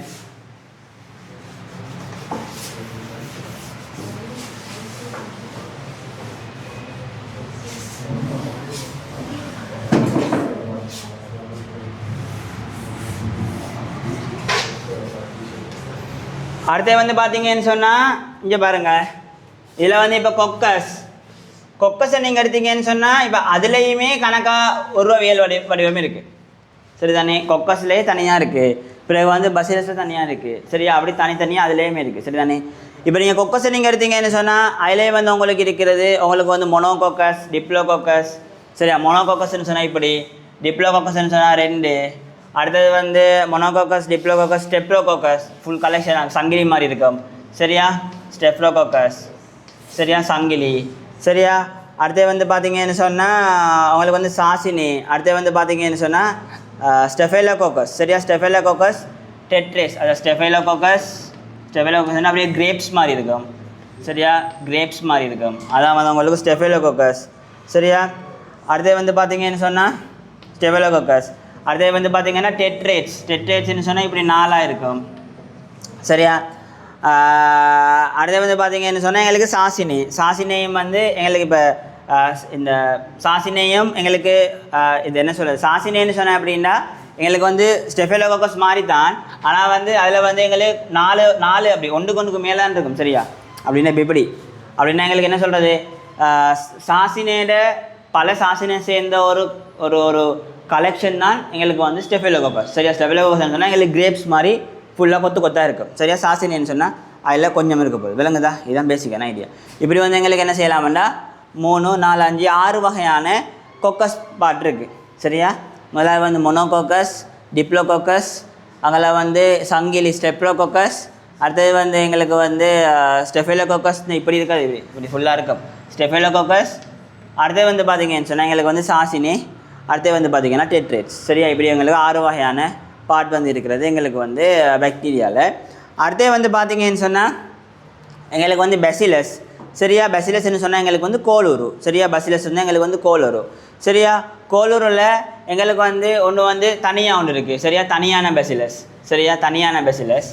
ரெண்டாவது விஷயம் வந்து எங்களுக்கு வந்து டிப்ளோபெசிலஸ், டிப்ளோகோக்கஸ் மாதிரி டிப்ளோபெசிலஸ். அடுத்தது வந்து பார்த்தீங்கன்னு சொன்னால் ஸ்டெப்ரோபெசிலஸ். சரியா, சரியா, இது வந்து தனியான பெசிலஸ். சரியா, அடுத்தது வந்து உங்களுக்கு டிப்ரோபெசிலஸ். அடுத்தது வந்து பார்த்தீங்கன்னா ஸ்டெப்ரோபெசிலஸ். அப்படி சங்கிலியாக இருக்கும் ஸ்டெப்ரோபெசிலஸ். ஸ்டெப்ரோன்ற பேர் வந்து சங்கிலியை குறிக்கும். சரியா, லத்தீனில். சரியா, சரிதானே. ஸ்டெப்ரோன்ற எங்களுக்கு ஃபுல் அண்ட் ஃபுல் மைக்ரோபயாலஜிலேருந்து எல்லாமே மைக்ரோபயாலஜி, ஜெனட்டிக்ஸ், அது சம்மந்தப்பட்ட எல்லா இன்வென்ஷனும் கண்டுபிடிப்புகளும் கூட வந்தது கிரேக்கத்துலேருந்து தான் வந்தது. சரியா, சரிதானே. கிரேக்கம் ரோமம் படிச்சிருக்கீங்க தானே ஹிஸ்ட்ரியில், கிரேக்கம் ரோமம் பாரசீகம்னு சொல்லி. சரியா, அது வந்து கிரேக்கத்தில் தான் எங்களுக்கு மெயினாக வந்தது. சரியா, அப்போ அந்த டைமில் தான் வந்து எங்களுக்கு வந்து ஜெனட்டிக்ஸ்லேருந்து எல்லாமே இதாகிடும். அப்போ அந்த அதால் வந்து என்னென்னா நீங்கள் பார்த்தீங்கன்னா விளங்கும் உங்களுக்கு ஜெனட்டிக்ஸ் சம்மந்தப்பட்ட வேர்ட். அதில் வந்து இந்த மொலிகுலர் பயாலஜி, ஜெனட்டிக்ஸ், பிறகு வந்து மைக்ரோபயாலஜி, இதுகள் சம்மந்தப்பட்ட எல்லாமே உங்களுக்கு மெயினான வேர்டு வந்து இங்கிலீஷில் இருக்காது, லத்தீன்லான்றது. சரியா, அதான் நீங்கள் இந்த பெசிலஸ் இப்போ கொக்கஸ்ன்னு சொன்னால் அது வந்து லத்தீனில் கோலூருன்னு அர்த்தம். பெசிலஸ்ன்னு சொன்னால் லத்தீனில் கோலூருன்னு அர்த்தம். இதுதான் ஐடியா. சரியா, அப்போ எதான் உங்களுக்கு அப்படி வந்திருக்கு. சரி தானே. இப்போ அடுத்தது வந்து பார்த்தீங்கன்னு சொன்னால் இது வந்து ஓகே. அடுத்தது வந்து பாருங்கள், இது வந்து எங்களுக்கு பெசிலஸ். சரியா, அடுத்தது வந்து பார்த்தீங்கன்னு சொன்னால் எங்களுக்கு வந்து சுருளி வடிவம். சுருளிய வடிவத்தில் எங்களுக்கு வந்து 3 இதாக இருக்குது, அதை நாங்கள் பார்ப்போம். சரியா, சுருளி வடிவத்தில் எங்களுக்கு மூணு பகுதி இருக்குது. ஒன்று வந்து விப்ரியோ. சரியா, அடுத்தது வந்து ஸ்பிரில்லம், அடுத்தது வந்து ஸ்பைரோகீட். சரியா, இது வந்து ஸ்பைரோகீட். சரிதானே. இப்போ இதை வந்து பார்த்தீங்கன்னு சொன்னால் எங்களுக்கு வந்து ஸ்பைரோகீட் வந்து எங்களுக்கு ஒரு இப்படி இருக்கும், ஒரு சங்கிலி மாதிரி இருக்கும். சரிதானே. இது வந்து விப்ரியோ வந்து இப்படி ஒத்ததாக இருக்கும். சரியா, அடுத்தது வந்து பார்த்தீங்கன்னு சொன்னால் ஸ்பிரில்லம் வந்து இது வந்து சைஸ் சின்னன், இது வந்து சைஸ் பெருசாக இருக்கும். விளங்குதா, சங்கிலி மாதிரி தான் இருக்கும். ஆனால் வந்து எங்களுக்கு வந்து இப்போ 1 2 3 இப்படி கிட்டத்தட்ட ஒரு மிச்சம் ஒரு 10 15 வளைவுகள் வரையும் தானே, அப்படி வராமல் இது வந்து இப்படி 2 3 வளைவோடு இருக்கும். ஆனால் வந்து தடிப்பாக இருக்கும். இது வந்து எங்களுக்கு ஸ்பிரில்லம். விளங்குதா, இது வந்து பேசிக்கான ஐடியா. உங்களுக்கு வந்து பாக்டீரியாவில் ஐடியா விளங்குதா, விளங்குது தானே. பாக்டீரியாவில் எங்களுக்கு வந்து உருவவியல் பல்வகமே 4 விஷயம். சரியா, 3 விஷயம்: கொக்கஸ், பெசிலஸ், ஸ்பிரில்லம். சரியா, கொக்கஸில் வந்து எங்களுக்கு 7 8 வகை இருக்குது. மொனோகோக்கஸ், டிப்ளோகோக்கஸ், டெட்ராட்ஸ், அங்கே வந்து சாசினி, ஸ்டெஃபைலோகோக்கஸ், அப்படி வரப்போகுது. சரியா, அதே வந்து பார்த்திங்கன்னா பெசிலஸை பார்த்திங்கன்னா 3 விஷயம். ஒன்று வந்து மொனோபெசிலஸ், தனியாக வாழ்கிற தனி பெசிலஸ், டிப்ளோபெசிலஸ், எல்லாம் தனிக்கிழமை தான். சரியா, இது இப்படி இருக்கிறதால பல்கலம் இல்லை, தனிக்கிழமை தான். சரி தான், எல்லாமே தனிக்கிழமை தான். அது நான் சொல்லுவேன், எல்லாமே தனிக்கிழமை தான். சரியா, அடுத்தது வந்து பார்த்திங்கன்னு சொன்னால் என்னது பெசிலஸில் 3 இருக்குது. டிப்ளோபெசிலஸ், மொனோபெசிலஸ், தனியாக வாழ்கிற பெசிலஸ், டிப்ளோபெசிலஸ், ஸ்டெப்ரோபெசிலஸ். சரியா, அடுத்து வந்து பார்த்திங்கன்னு சொன்னால் எங்களுக்கு வந்து ஸ்பிரில்லம். ஸ்பிரில்லத்தில் 3: விப்ரியோ, ஸ்பைரோகீட்ஸ், அங்கே வந்து ஸ்பிரில்லம். சரிதானே, ஸ்பெரிக்கல் ஷேப், சுருளி வடிவம். விப்ரியோ பார்த்திங்கன்னு சொன்னால் எங்களுக்கு வளைஞ்சி இருக்கும். சரியா, வளைஞ்சி இருக்கும், தடிப்பாக இருக்கும். எங்களுக்கு வந்து ஸ்பிரில்லத்தை பார்த்திங்கன்னு சொன்னால் சங்கிலி மாதிரி தான் இருக்கும், ஆனால் தடிப்பாக இருக்கும். அந்த வளைவுகளில் நம்பர்ஸ் வந்து குறைவாக இருக்கும். ஸ்பைரோகிட்ஸை பார்த்திங்கன்னு சொன்னால் மெல்லிஸாக இருக்கும், வளைவுகளை நம்பர்ஸ் வந்து நல்லாவே குறைவாக இருக்கும், வளைந்த ஒரு பகுதியாக காணப்படும். விளங்குதா, இதுதான் எங்களுக்கு ஸ்பைரோகிட்ஸில் இருக்கிற விஷயம். சரியா, இவெல்லாம் வந்து ஓகே. சரிதானே. அடுத்தே வந்து பாருங்கள், அடுத்த இயல்பு. சரியா, இது வந்து 1வது இயல்பு, 2வது இயல்பு, 3வது இயல்பு, 4வது இயல்பு, 5வது இயல்பு வந்து தொழிற்பல்வகமே பார்த்தோம். அடுத்த இயல்பு வந்து பார்த்தீங்கன்னு சொன்னால் அதில் வாழ்க்கை முறை. வாழ்க்கை முறை வந்து பார்த்திங்கன்னா தனிக்கிழமாக வாழும், இல்லைண்டா சமுதாயமாக வாழும்.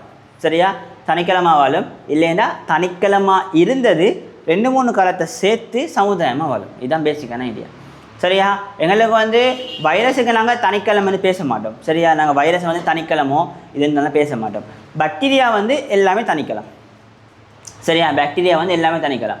எங்களுக்கு சமுதாயமான மீனிங் தெரிஞ்சு என்னன்னு சொல்லி ஏன்னா ஒரு இடத்துல எல்லாரும் 6 7 அப்படி அவ்வளோத்தையும் சொல்லி ஒரு கேங்காக இருக்கிற ஒரு கூட்டமாக வாழ்கிறது. சரியா, இது வந்து செய்கிறது. பாக்டீரியா வந்து தனிக்கிழமை தான் மட்டும்தான் வாழும், சமுதாய வாழ்க்கை இல்லை. ஃபங்கஸை நீங்கள் எடுத்தீங்கன்னா தனிக்கிழமை ஃபங்கஸும் இருக்குது, சமுதாயமும் இருக்குது. தனிக்கிழமாவும் வாழும், சமுதாயமாகவும் வரும். சரியா? சயனோபாக்டீரியாவை எடுத்தீங்கன்னா தனிக்கிழமாவும் வாழும், சமுதாயமாக வாழும். சரிதானே? இப்படி சமுதாயமாக வாழ்கிறது பல்கலைத்தால தான் இருக்கும். விளங்குதா? தனிக்கிழமை வாழ்றது தனிக்கிழம், இப்படி சமுதாயமாக வாழ்க்கை நடத்துறது பல்கலைத்தாலான கட்டமைப்புகளாக இருக்கும். அப்போ மெயினாக உங்களுக்கு வந்து சமுதாய வாழ்க்கையை காட்டுறது ஃபங்கஸ், சயனோபாக்டீரியா. ஃபங்கஸ், சயனோபாக்டீரியா, புரோட்டிஸ்டாவும் வரும், சில புரோட்டிஸ்டாவும் வரும். விலங்கு தானே? நாங்கள் வைரஸை வந்து எதுக்குள்ளேயுமே சொல்ல மாட்டோம், எல்லா பாக்டீரியாவும் தனிக்கிழமை மட்டும். சரிதானே? இதான் பேசிக்கான ஐடியா. சரியா? என்ன சார் டவுட் இருக்கா இல்லை? இப்போ என்ன சார் டவுட் இருந்தால் என்கிட்ட கேளுங்க. இப்போ அடுத்தது போவோம்.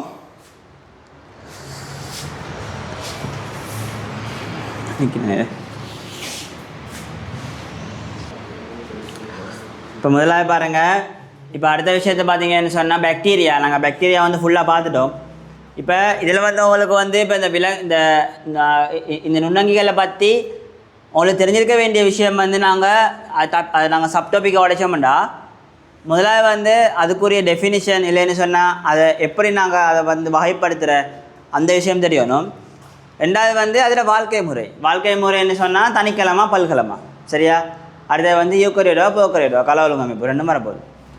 அடுத்தது வந்து பார்த்திங்கன்னு சொன்னால் பல்கலம் என்றால் மட்டும் சில ஸ்பெஷலான இயல்புகளை வந்து சில அங்கிகள் வந்து காட்டும். விளங்குதா? இப்போ தனிக்கிழத்துக்கு நீங்கள் வந்து எக்ஸ்ட்ராவாக ஒன்றும் சொல்ல தேவையில்லையே. தனிக்கிழமை தனியாக வாழப்போது அவ்வளோ தானே. பல்கலத்தில் வந்து பல்கலமாக பல்கலமாக அது வாழுதுன்னு சொன்னால் என்ன செய்ய போகுதுன்னு சொன்னால் அதுக்கு ஸ்பெஷலான சில இப்போ சயனோபாக்டீரியாவுக்கு பல்கலத்தில் இருக்கிறதுக்கு வந்து ஸ்பெஷலான சில விஷயங்கள் இருக்கும். ஃபங்கஸில் பல்கலத்தில் வாழ்கிறவர்களுக்கு ஸ்பெஷலான சில விஷயங்கள் இருக்கும். இதுகளை பற்றி அவங்களுக்கு தெரியணும். அடுத்த விஷயத்தை பார்த்தீங்கன்னு சொன்னால் போசனை முறை. என்ன போசனையை காட்டுது? தற்போசனையா, ஒளி தற்போசனையா, ரசாயன தற்போசனையா, ஒளிப்பிற போசனையா, ரசாயன பிற போசனையா. சரியா? அடுத்தது வந்து உங்களுக்கு வந்து காட்ட போகுது ஒன்றிய வாழ்வா, அங்கே வந்து அழுகல் வளரியா, சரியா, ஒட்டுண்ணியா, இப்படியான விஷயங்கள் அவங்களுக்கு தெரியணும். அடுத்த விஷயத்தை பார்த்தீங்கன்னு சொன்னால் என்ன சரி எக்ஸ்ட்ராவாக விசேடமாக சில விஷயங்கள் இருக்கா. இப்போ சில விசேட களங்கள் இருக்கும் சிலதுகளுக்கு வந்து இப்போ மேக்ஸிமமாக அப்படி விஷயங்கள் என்ன சரி எக்ஸ்ட்ராவாக இருக்கா. இதுகள் தான் அவங்களுக்கு இதில் தெரிஞ்ச இருக்க வேண்டிய விஷயம். இப்போ நாங்கள் பாக்டீரியாவை பார்த்தோம்னா பாக்டீரியாவை நாங்கள் ஃபுல்லாக பார்த்துட்டு தானே. என்ன பாக்டீரியாவில் வந்து மெயினாக இதுக்கு பாருங்கண்ணே, அதில் கல ஒழுங்கமைப்பு வந்து ப்ரோகரியோட்டா. விளங்குதா? ப்ரோகரியோட்டா கல ஒழுங்கமைப்பு எல்லாமே தனிக்கலம் தான், சமுதாயமும் இல்லை. பல்கலம்னா மட்டும்தான் சமுதாயம். சரிதானே? எங்களுக்கு வந்து தனிக்கலம் தான். அடுத்தே வந்து பார்த்திங்கன்னு சொன்னால் அப்போ எங்களுக்கு வாழ்க்கை முறை தனிக்கிழமை வந்துடும், பல்கலத்துக்குள்ளே எங்களுக்கு வந்து வரப்போகிறதில்ல. சரியா? அதில் பார்த்திங்கன்னா எங்களுக்கு பாக்டீரியாவில் வந்து 3 டைப் இருக்குது. கொக்கஸ், சரியா, கோலூரு, கொக்கஸ் கோலவுரு, பெசிலஸ் கோலூரு, அடுத்தது வந்து சுருளி வடிவம். சரியா? அடுத்த விஷயத்தை பார்த்தீங்கன்னு சொன்னால் இப்போ வந்து உங்களுக்கு கொக்கஸில் நாங்கள் பார்த்தோம், கொக்கஸ் கோலவுருவில் மொனோகோக்கஸ் இருக்குது, டிப்ளோகோக்கஸ் இருக்குது, ஸ்டெப்ளோகோக்கஸ் இருக்குது, ஸ்டெஃபிலோகோக்கஸ் இருக்குது. சரிதானே? இப்போ வந்து பார்த்திங்கன்னா மொனோகோக்கஸ்ன்னு சொன்னால் என்னென்னா அது வந்து ஒரே ஒரு கொக்கஸ் அப்படியே இருக்கிற. சரியா? அப்போ இது வந்து உங்களுக்கு எப்படி இது உருவாக்கப்படுற என்ற விஷயம் இதில் நான் எழுதலை, நான் உங்களுக்கு சொல்கிறேன், நீங்கள் பாருங்கள். இது எப்படி உருவாக்கப்படுது என்ற விஷயம் உங்களுக்கு தெரியணும். எப்படி வந்து உருவாக்கப்படுது என்ற விஷயம் தெரியணும். முதலாவது வந்து பார்த்தீங்கன்னு சொன்னால் இப்படி இருக்குது. சரியா? இப்படி இருக்குது. எங்களுக்கு என்ன செய்யுதுன்னா இப்போ இதுக்கிட்ட பிடிகரையுது, இதுக்கிட்ட பிடிகை அடைஞ்சோடனே இப்படி போகுது. சரியா? அப்படி இப்படி பிடிகை அடையலாம். இது வந்து பார்த்தீங்கன்னு சொன்னால் எங்களுக்கு வந்து ஒரு தளம். இது வந்து இப்போ இப்படியும் பிரிகை அடையுது, இப்படியும் பிரிகை அடையுதுண்டா 2 தளத்தில் பிரிகை அடையுதுன்னு அர்த்தம். சரிதானே? இப்போ ஒரு இது வந்து இப்படி மட்டும்தான் பிரிகை அடைஞ்சிட்டு போகுதுண்டா அது என்னத்தை உருவாக்கும்? எனக்கு வந்து இப்படி தானே உருவாக்க போகுது. இப்போ இவர் வந்து இது தேவையில்லை, இவர் வந்து இப்படி மட்டும்தான் பிரிகை அடைகிறாருண்டா என்ன செய்யுது? பிரிகை அடைஞ்சிட்டு இவர் இங்கால வந்துடுவார், இவர் இங்கால வந்துடுவார். கடைசியில் வந்த பிறகு செய்வாங்க 2 பேரும் ஒன்றாயிருவாங்க. சரியா? இது என்ன வரப்போகுது? இது வந்து டிப்ளோகோக்கஸ். விளங்குதா? ஒற்றை தளத்தில் பிரிகிற டிப்ளோகோக்கஸ். சரிதானே? இதே இது வந்து நீங்கள் டெட்ரேட்ஸ், அடுத்தது வந்து சாசினே, அடுத்தது வந்து ஸ்டெஃபைலோகோக்கஸ் நீங்கள் எடுத்து பார்த்தீங்கன்னா அது வந்து இப்படி ஒரு தளத்தில் பிரிகை அடையாது. இப்போ இது வந்து பல் தளத்தில் பிரிகை அடைஞ்சு பாருங்கள். இப்படியும் பிரியுது இப்படியும் பிரியுது இப்படியும் பிரியுது இப்படியும் பிரியுதுண்டா என்ன செய்ய போகுது உங்களுக்கு இப்படியும் களம் வரும் இப்படியும் களம் வரும் இப்படியும் களம் வரும் இப்படியும் களம் வரும். விளங்க சொல்ல வர விஷயம் விளங்கலையா உங்களுக்கு?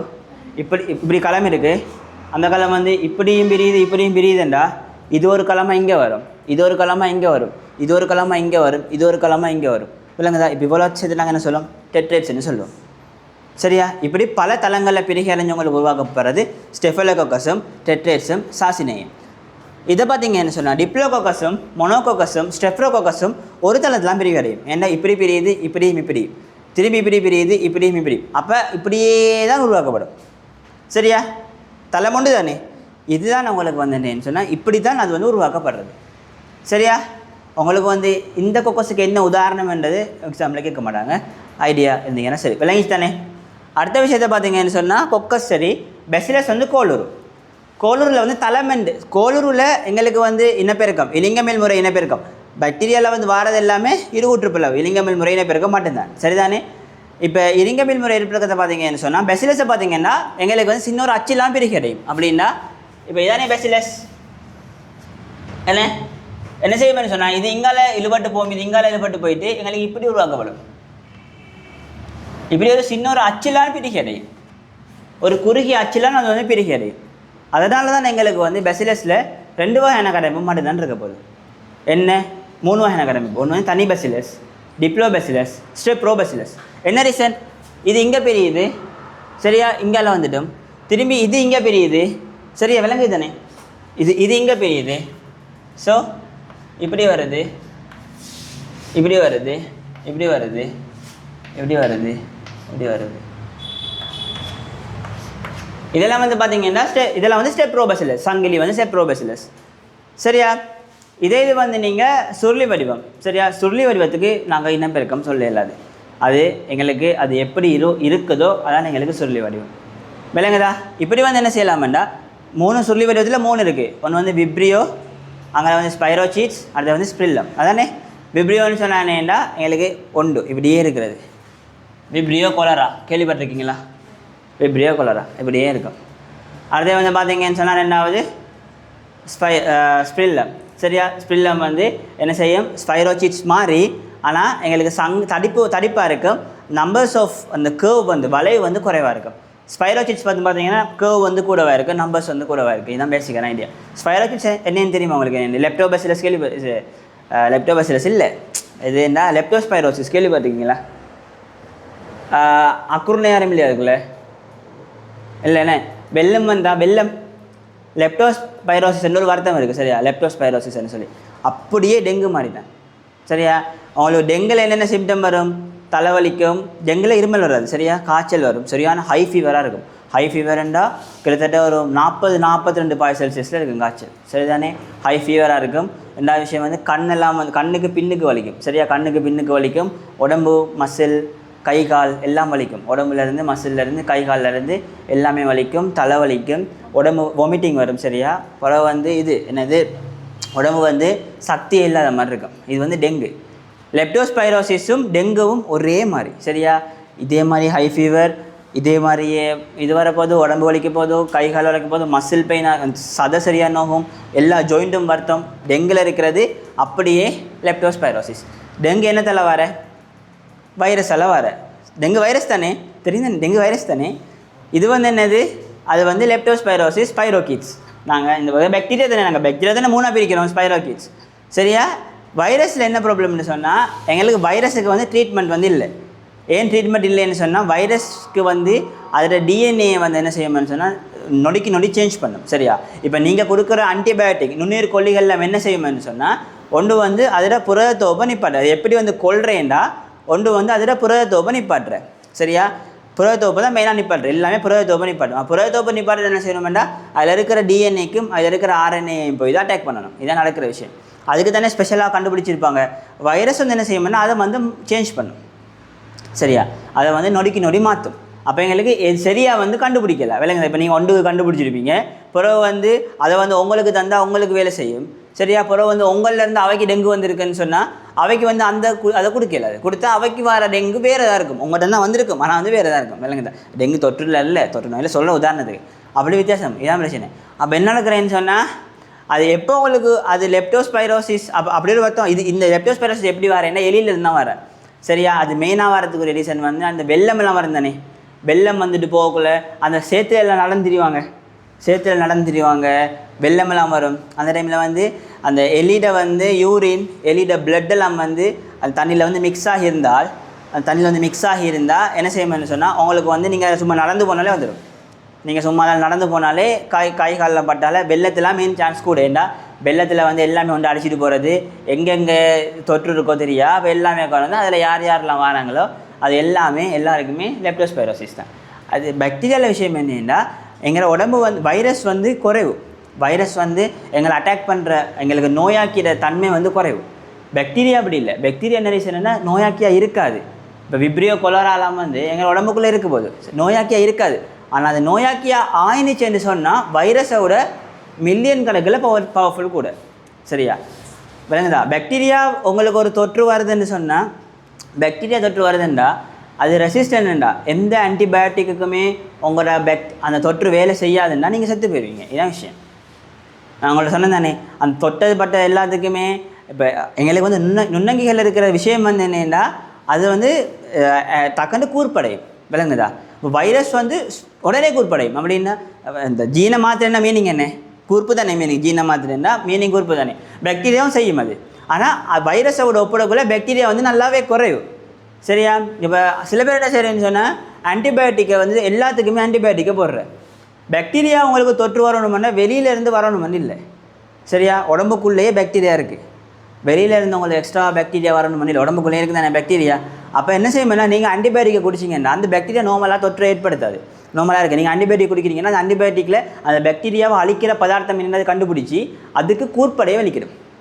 அது கூர்ப்படையை வெளிக்கிட்டு 2வது ஜெனரேஷன் 3வது 4வது 5வது போனோடனே கூர்ப்படைஞ்சிட்டு நீங்கள் உங்களுக்கு வயசு போக உங்களுக்கு என்ன செய்யும்? நோய் எதிர்ப்பு தன்மை கூடுமா குறையுமா? குறையும். வயசு போனால் குறைஞ்சு ஒரு லெவலுக்கு வந்த பிறகு பார்த்தீங்கன்னா சாதாரண நியூமோனியா, நார்மல் காய்ச்சல். ஆனால் எந்த ஆன்டிபயோட்டிக்கும் வேலை செய்யலை.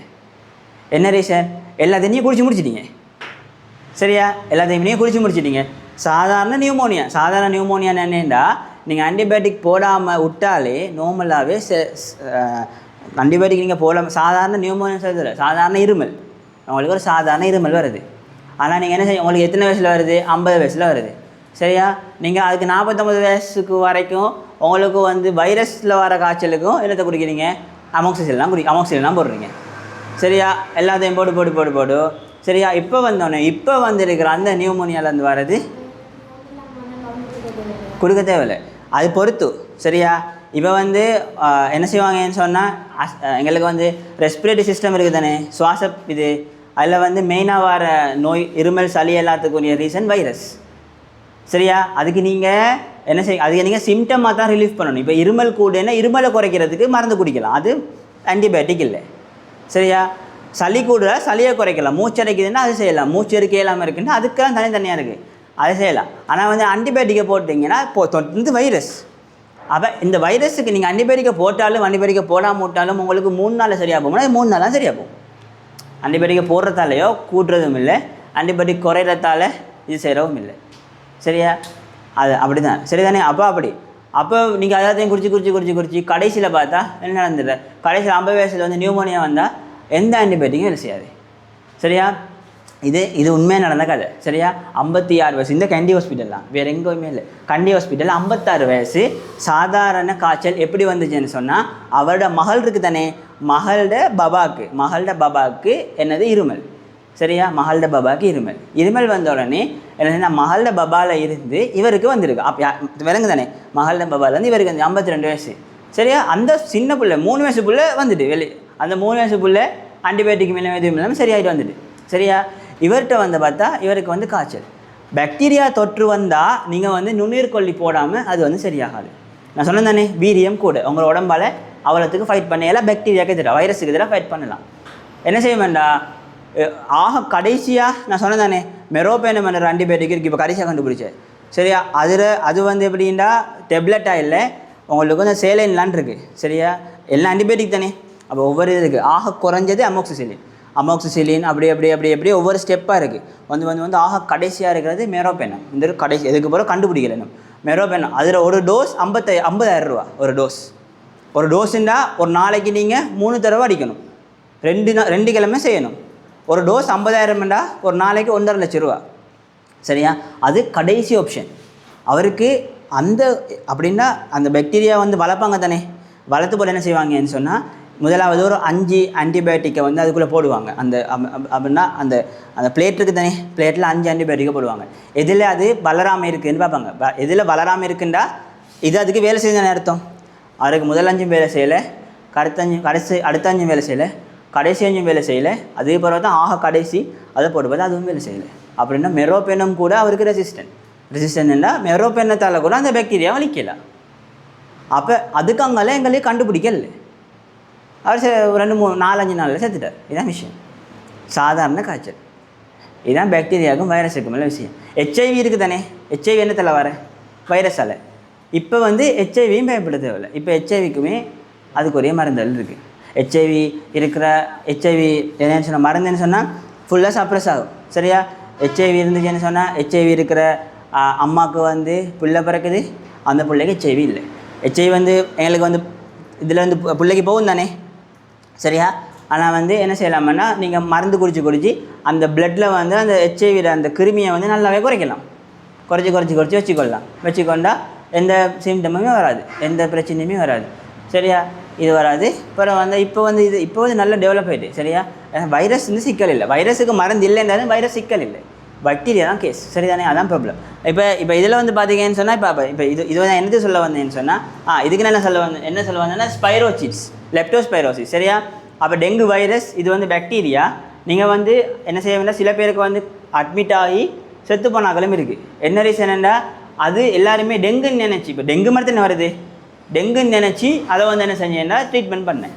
பண்ணினா என்னென்னு சொன்னால் இது இல்லை, என்னது அதுக்குரிய ஒரு முடிவே இல்லை. பாக்டீரியாவுக்கு ஆன்டிபயோட்டிக் கொடுக்கணும் ஷுவராக. அப்போ ஆன்டிபயோட்டிக் இல்லாட்டி அப்படி இது சொல்கிற ஐடியா. சரியா? ஸ்பைரோசிட்ஸுக்கு ஞாபகம் வச்சுக்கொள்றதுக்கு இந்த கதை சொல்கிறேன். லெப்டோஸ்பைரோசிஸ் நீங்கள் கேள்விப்பட்டிருப்பீங்க. சரியா? அக்குறு நாங்கள் எல்லாருக்குமே தெரியும் லெப்டோஸ்பைரோசிஸ் தானே. சரியா? வெள்ளம் வந்தால் தான் நாங்கள் தானே கூட வெள்ளம் வர ஸ்ரீலங்காவில்.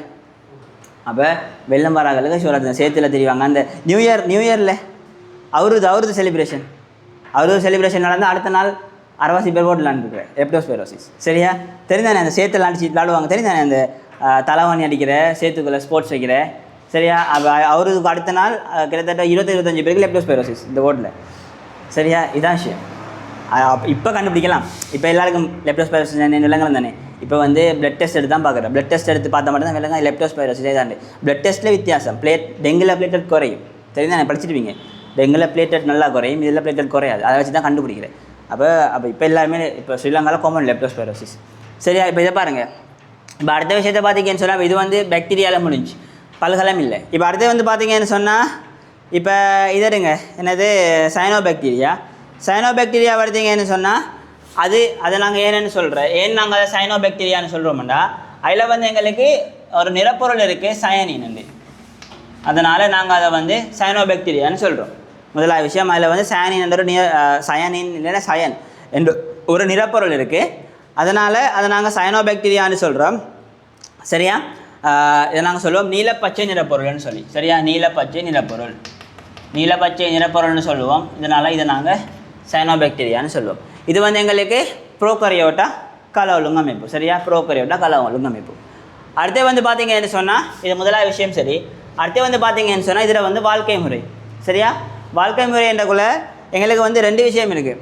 ஒன்று வந்து தனிக்கலமும் இருக்குது, அங்கே சமுதாயமும் இருக்குது, பல்கலமும் இருக்குது. விளங்குதா?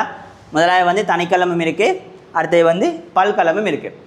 சரிதானே? இப்போ வந்து பார்த்தீங்கன்னு சொன்னால் எங்களுக்கு வந்து தனிக்கலமும் இருக்குது, அடுத்தது வந்து எங்களுக்கு வந்து பல்கலமும் இருக்குது. இப்போ தனிக்கலத்துக்கு நாங்கள் பெருசாக படிக்க தேவையில்லை, நார்மலாக அவங்களுக்கு தெரிஞ்சிருக்கும்.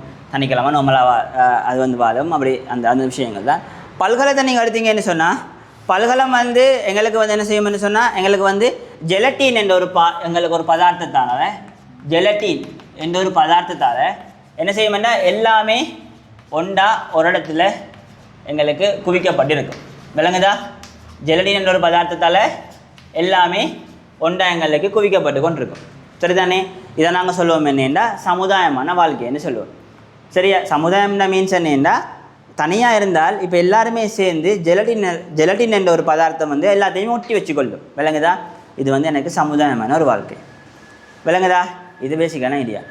அடுத்த விஷயத்தை பார்த்தீங்கன்னு சொன்னால் எங்களுக்கு வந்து சயனோபாக்டீரியாவில் இந்த சமுதாயத்தில் 2 வகையான அமைப்பு இருக்குது.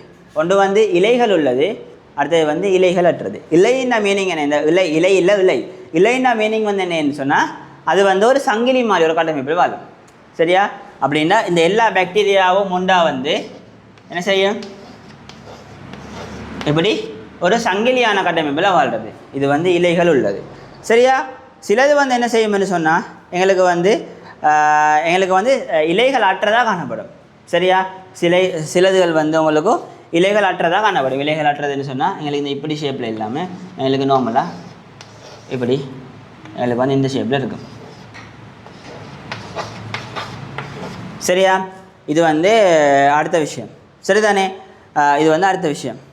சரியா? இவ்வளோ ஓகேயா? இவ்வளோ சரிதானே? அதே வந்து பார்த்தீங்கன்னு சொன்னால் இப்போ இலைன்னு சொன்னால் சவுக்கு முளை தான். சரியா?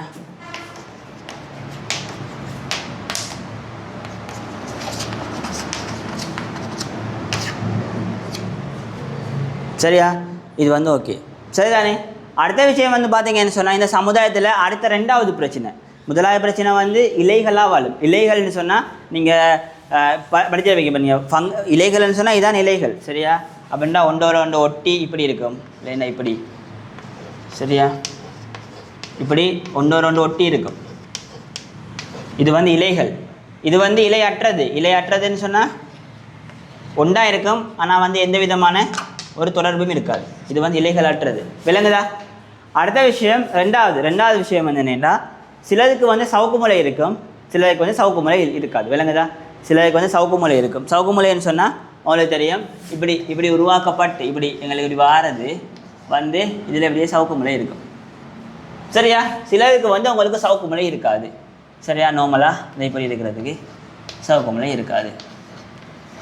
சரியா? இது முதலாவது. 2வது விஷயம், இப்போ இந்த சவுக்கு முளை இருக்கிறது வந்து உங்களுக்கு எப்படி பிரிவடையும்னு சொன்னால் நான் ஆல்ரெடி சொன்ன மாதிரி ஏற்கனவே ஒன்று இருந்தது, இப்படி இருந்தது.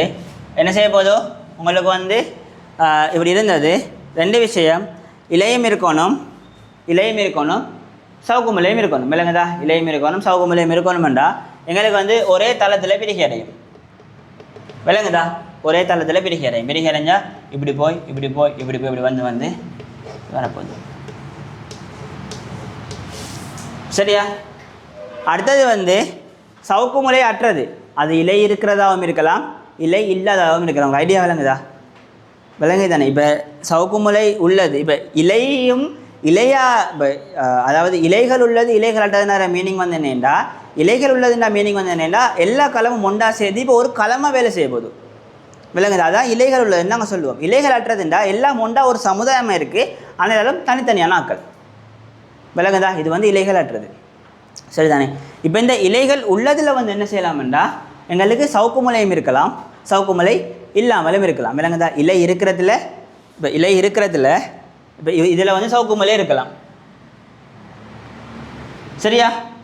இது 2லையுமே சவுக்கு முளை இல்லாமல் இருக்கலாம். விளங்க சொல்ல ஒரு விஷயம், இப்போ இலைகள் உள்ளத்தில் சவுக்கு முளை இருக்கலாம், சவுக்கு முளை இல்லாமல் இருக்கலாம். சவுக்கு முளை இருக்கிறத பார்த்தீங்கன்னு சொன்னால் உங்களுக்கு என்ன எங்களுக்கு இப்படியே பிரிஞ்சு காணப்படும். எங்களுக்கு வந்து ஒரே தளத்தில் பிரிகை அடைஞ்சு காணப்படும்.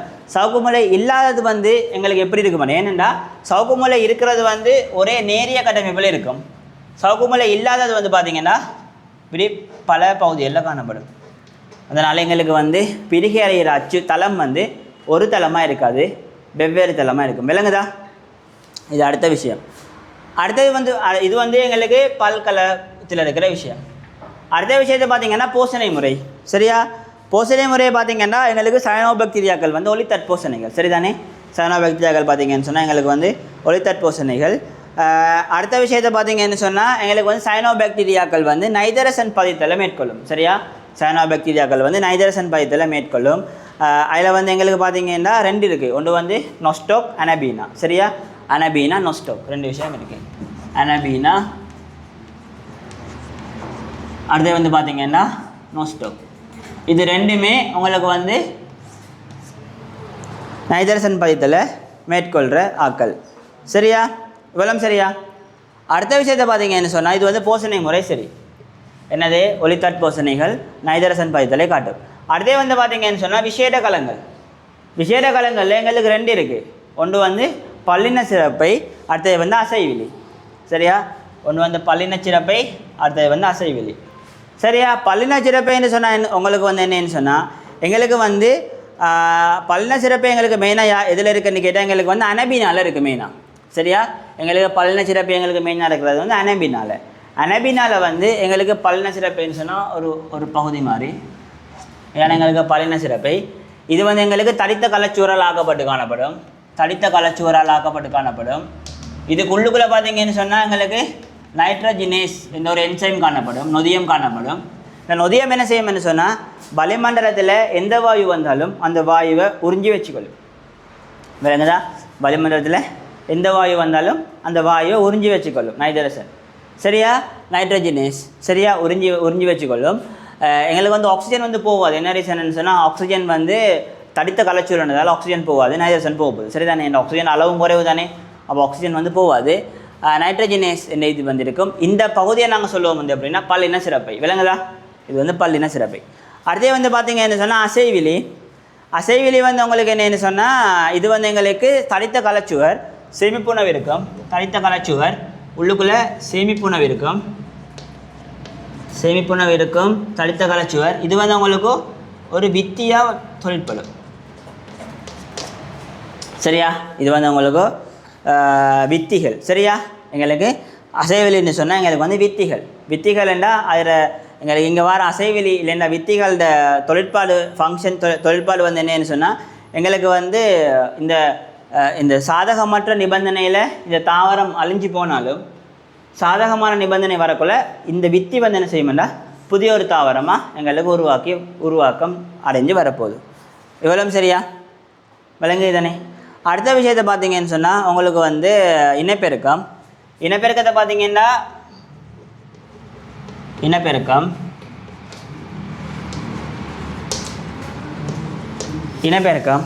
இனப்பெருக்கத்தை பார்த்தீங்கன்னு சொன்னால் எங்களுக்கு வந்து இலிங்கமேல் முறையில் இனப்பெருக்கம் நடக்கும். சரிதானே? எங்களுக்கு வந்து இலிங்கமேல் முறையில் இனப்பெருக்கம் நடக்கும். எங்களுக்கு சமுதாயமாக இருந்தாலும் எங்களுக்கு வந்து இதாக இருந்தாலும் எங்களுக்கு வந்து இலிங்கமேல் முறை இனப்பெருக்கம் தான். இலிங்கமேல் முறை இனப்பெருக்கம்னு சொல்லக்குள்ளையும் பார்க்கக்குள்ள எங்களுக்கு வந்து இருகூற்று பிளவு இல்லைன்னா துண்டால்னு சொல்லுவோம். சரியா? இருகூற்று பிளவுன்னு வராது, துண்டாகுதல்னு போட்டிங்கன்னா சரிதானே? துண்டாகுதல் முறையால் எங்களுக்கு வந்து இனப்பெருக்கம் நடக்கும். இவ்வளோ தான் விஷயம். முதல்ல வந்து டெஃபினிஷன் பார்த்தோம். வாழ்க்கை முறை தனிக்கிழமா பல்கலமாக இருந்தால் அது எங்களுக்கு என்ன செய்யுது? ரெண்டு, இலை கொண்டது, இலையற்றது. இலை கொண்டதில் சவுக்கு முலை இருக்கலாம், சவுக்கு முலை இல்லாதம் இருக்கலாம். சவுக்கு முலை இருந்துச்சுன்னு சொன்னால் எங்களுக்கு வந்து அது ஒரே தளத்தில் பிரிகை அடையணும். சவுக்கு முலை இல்லைன்னு சொன்னால் பல்வேறு தளத்தில் பிரிகை அடையலாம். போசனை முறை ஒளித்தட் போசனை, விசேட கலங்கள், பல்லின சிறப்பை, அசைவிலி, இனப்பெருக்கம். அங்கே வந்து இனப்பெருக்கம் வந்து ஒளித்தட் இனப்பெருக்கம் வந்து இலிங்கமேல் முறை இனப்பெருக்கம், துண்டாதல். சரிதா? இதான் பேசிக்கான ஐடியா. அடுத்தே வந்து பார்ப்போம், ஃபங்கஸுக்கு போவோம்.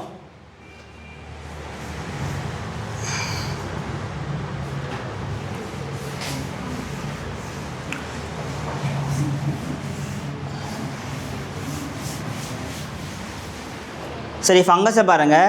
ஃபங்கஸை பார்த்தீங்கன்னு சொன்னால் ஃபங்கஸ் வந்து யூக்கரியோட்டா.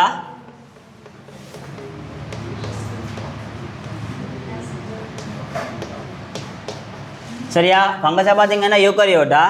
வாழ்க்கை முறை வந்து பார்த்தீங்கன்னா தனிக்கலமும் இருக்குது, பல்கலமும் இருக்குது. சரியா? தனிக்கலமும் இருக்குது, பல்கலமும் இருக்குது. சரியா? தனிக்கலமும் இருக்குது, பல்கலமும் இருக்குது. இப்போ நீங்கள் என்ன செய்யணும்னா பல்கலத்தை பற்றி பார்க்கணும். தனிக்கலமும் இருக்குது, பல்கலமும் இருக்குது. பல்கலத்தை பார்த்தீங்கன்னு சொன்னால் ஃபங்கஸில். சரியா? தனிக்கல ஃபங்கஸுக்கு உதாரணம் உங்களுக்கு தெரியணும், மதுவம். சரியா? அதில் வந்து தனிக்கல ஃபங்கஸுக்கு உதாரணம் வந்து மதுவம். பல்கலத்தை பார்த்தீங்கன்னு சொன்னால் என்ன வரப்போகுது? உங்களுக்கு காளான்கள் வரப்போகுது. மேஜராக காளான்கள் வரப்போகுது. சரிதானே? அடுத்து வந்து பார்த்தீங்கன்னா பல்கலத்தில் வந்து பார்த்தீங்கன்னா சயனோபாக்டீரியாவில் இலைகள் உள்ளதும் இருக்குது, இலைகள் இல்லாததும் இருக்குது. சரியா? இதில் வந்து பார்த்தீங்கன்னா ஃபங்கஸில் எல்லாமே உங்களுக்கு பூஞ்சனை இலையை உருவாக்கும். பூஞ்சனை இலையே உருவாக்கும். சரியா? பல்கலம் எல்லாமே அதாவது சமுதாயமாக வாழப்போதோ பூஞ்சனை இலையை உருவாக்கும். சரியா? இந்த பூஞ்சனை இலையில் வந்து 2 விஷயம் இருக்குது. ஒன்று வந்து பிரிசுவர் உள்ளது, இன்னொன்று வந்து பிரிசுவர் அற்றது. பிரிசுவர் உள்ளது, அடுத்தது வந்து பார்த்திங்கன்னா பிரிசுவர் அற்றது. இப்படி 2 விஷயம் இருக்குது. பிரிசுவர் நான் என்ன இப்போ இதான் வந்து அவங்களுக்கு இதுண்டா இதான் வந்து இதில் வந்து ஒரு காரு இல்லை இன்னொரு காரு. சரியா? அப்படின்னா மீனிங் வந்து என்ன? 1 2 3 4 5 ஃபங்கஸ் கலங்கள் ஒன்றா சேர்ந்து பூசணையில் உருவாக்கியிருக்கன்னு அர்த்தம். சரியா? இதான் எங்களுக்கு பிரிசுவர். பிரிசுவர்னு சொன்னால் ஒவ்வொரு களத்தையுமே இனங்காற்றாக்கள். இப்படி சரியா? இது வந்து எங்களுக்கு பிரிசுவர். இதான் நாங்கள் சொல்லுவோம் பிரிசுவர். அப்படின்னா ஒவ்வொரு காலத்தையுமே பிரித்து காட்டாக்கள் பிரிசுவர். பிரிசுவர் இல்லைன்னு சொன்னா இது எதுவும் இருக்காது. இது வந்து எப்படி உங்களுக்கு இருக்கும்? ஒரு பொதுமை குழியமான களமாக இருக்கும். பொதுமை குழியம்னா மீனிங் தெரியுமா? நேண்டே பலகரு. சரியா? பலகரு தான் எங்களுக்கு பொதுமை குழியமானதுன்னு சொல்லுவோம். சரியா? இதான் உங்களுக்கு பூஞ்சை நிலையில் தெரிஞ்சிருக்க வேண்டிய விஷயம். சரியா? அடுத்தே வந்து பார்த்தீங்கன்னு சொன்னால் எங்களுக்கு வந்து போசனை முறை ஃபங்கஸ்ட இது வந்து எல்லாமே ரசாயன பிரபோசனை.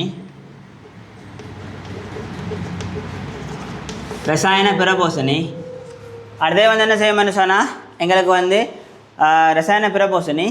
அடுத்தது வந்து இறந்த தாவர உடல்கள் இருக்குது தானே, இறந்த தாவர உடல்களில் வந்து நொதியங்களில் வந்து சுரந்து இறந்த தாவர உடல்கள் மீது நொதியங்களில் வந்து சுரந்து என்ன செய்யும்னா அந்த இறந்த தாவர உடல்களை வந்து சமீபடைய செஞ்சு போட்டு அதில் இருக்கிற தேவையான பதார்த்தங்கள் வந்து அகத்துறிஞ்சும். இதனால் உங்களுக்கு என்ன நடக்க போகுதுன்னு சொன்னால் இறந்த தாவர உடல்களில் இறந்த தாவர உடல்கள் வந்து எப்படி பிரிகையாக்கத்துக்கு உள்ளாகும். சரி, அவங்களுக்கு என்ன பிரிகையாக்கம்னா மீனிங் என்ன? அதில் இருக்கிற ஒவ்வொரு பதார்த்தமும் தனித்தனியாக பிரித்து போகிறது. இந்த நொதியங்களை சுரந்து இறந்த தாவர உடல்களை வந்து பிரிகையாக்கம் செய்யும்.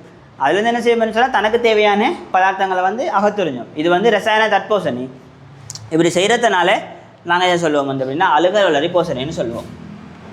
அழுகல் வளரி போசனை. சரியா?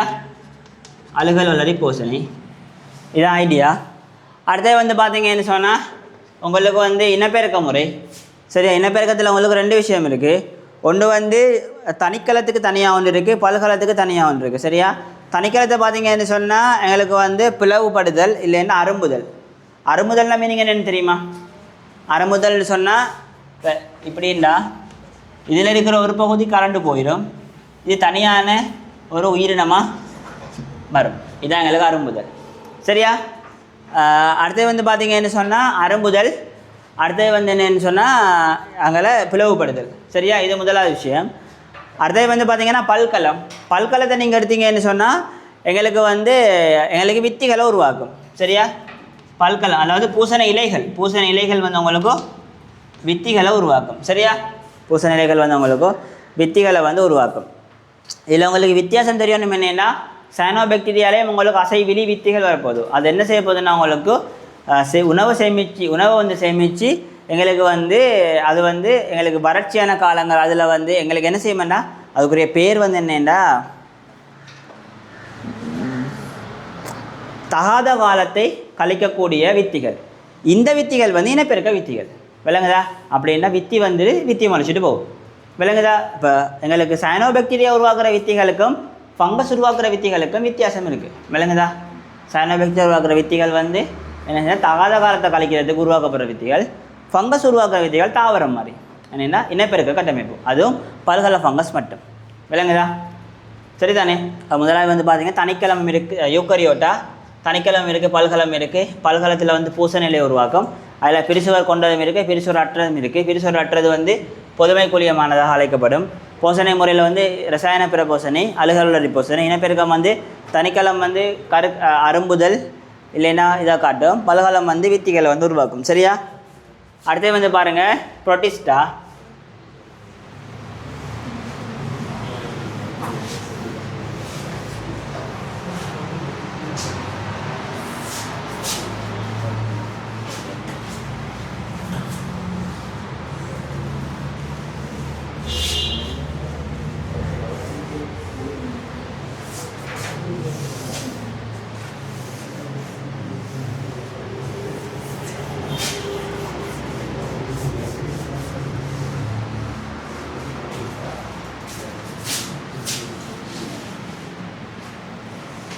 பாருங்க புரோட்டிஸ்டா.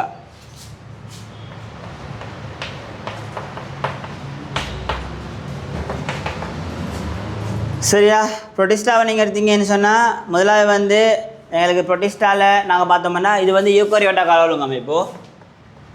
சரியா, யூக்கரியோட்டா கால ஒழுங்கமைப்பு. ரெண்டாவது விஷயத்தை பார்த்தீங்கன்னு சொன்னால் இதை நாங்கள் சொல்லுவோம் பிளியோட்ரோஃபி. பிளியோட்ரோஃபின்னா பல்லினத்துவவியல்.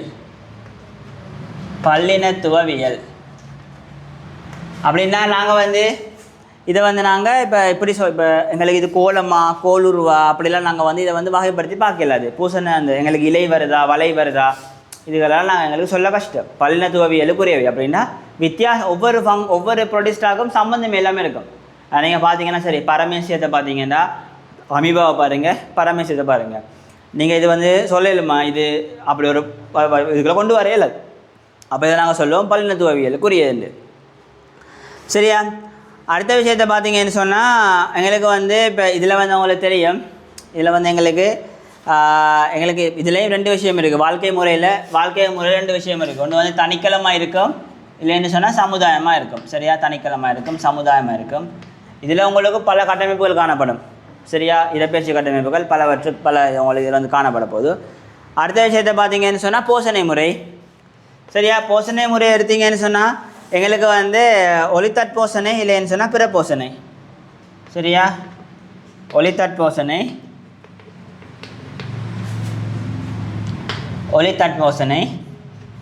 அடுத்தது பிற போஷணை.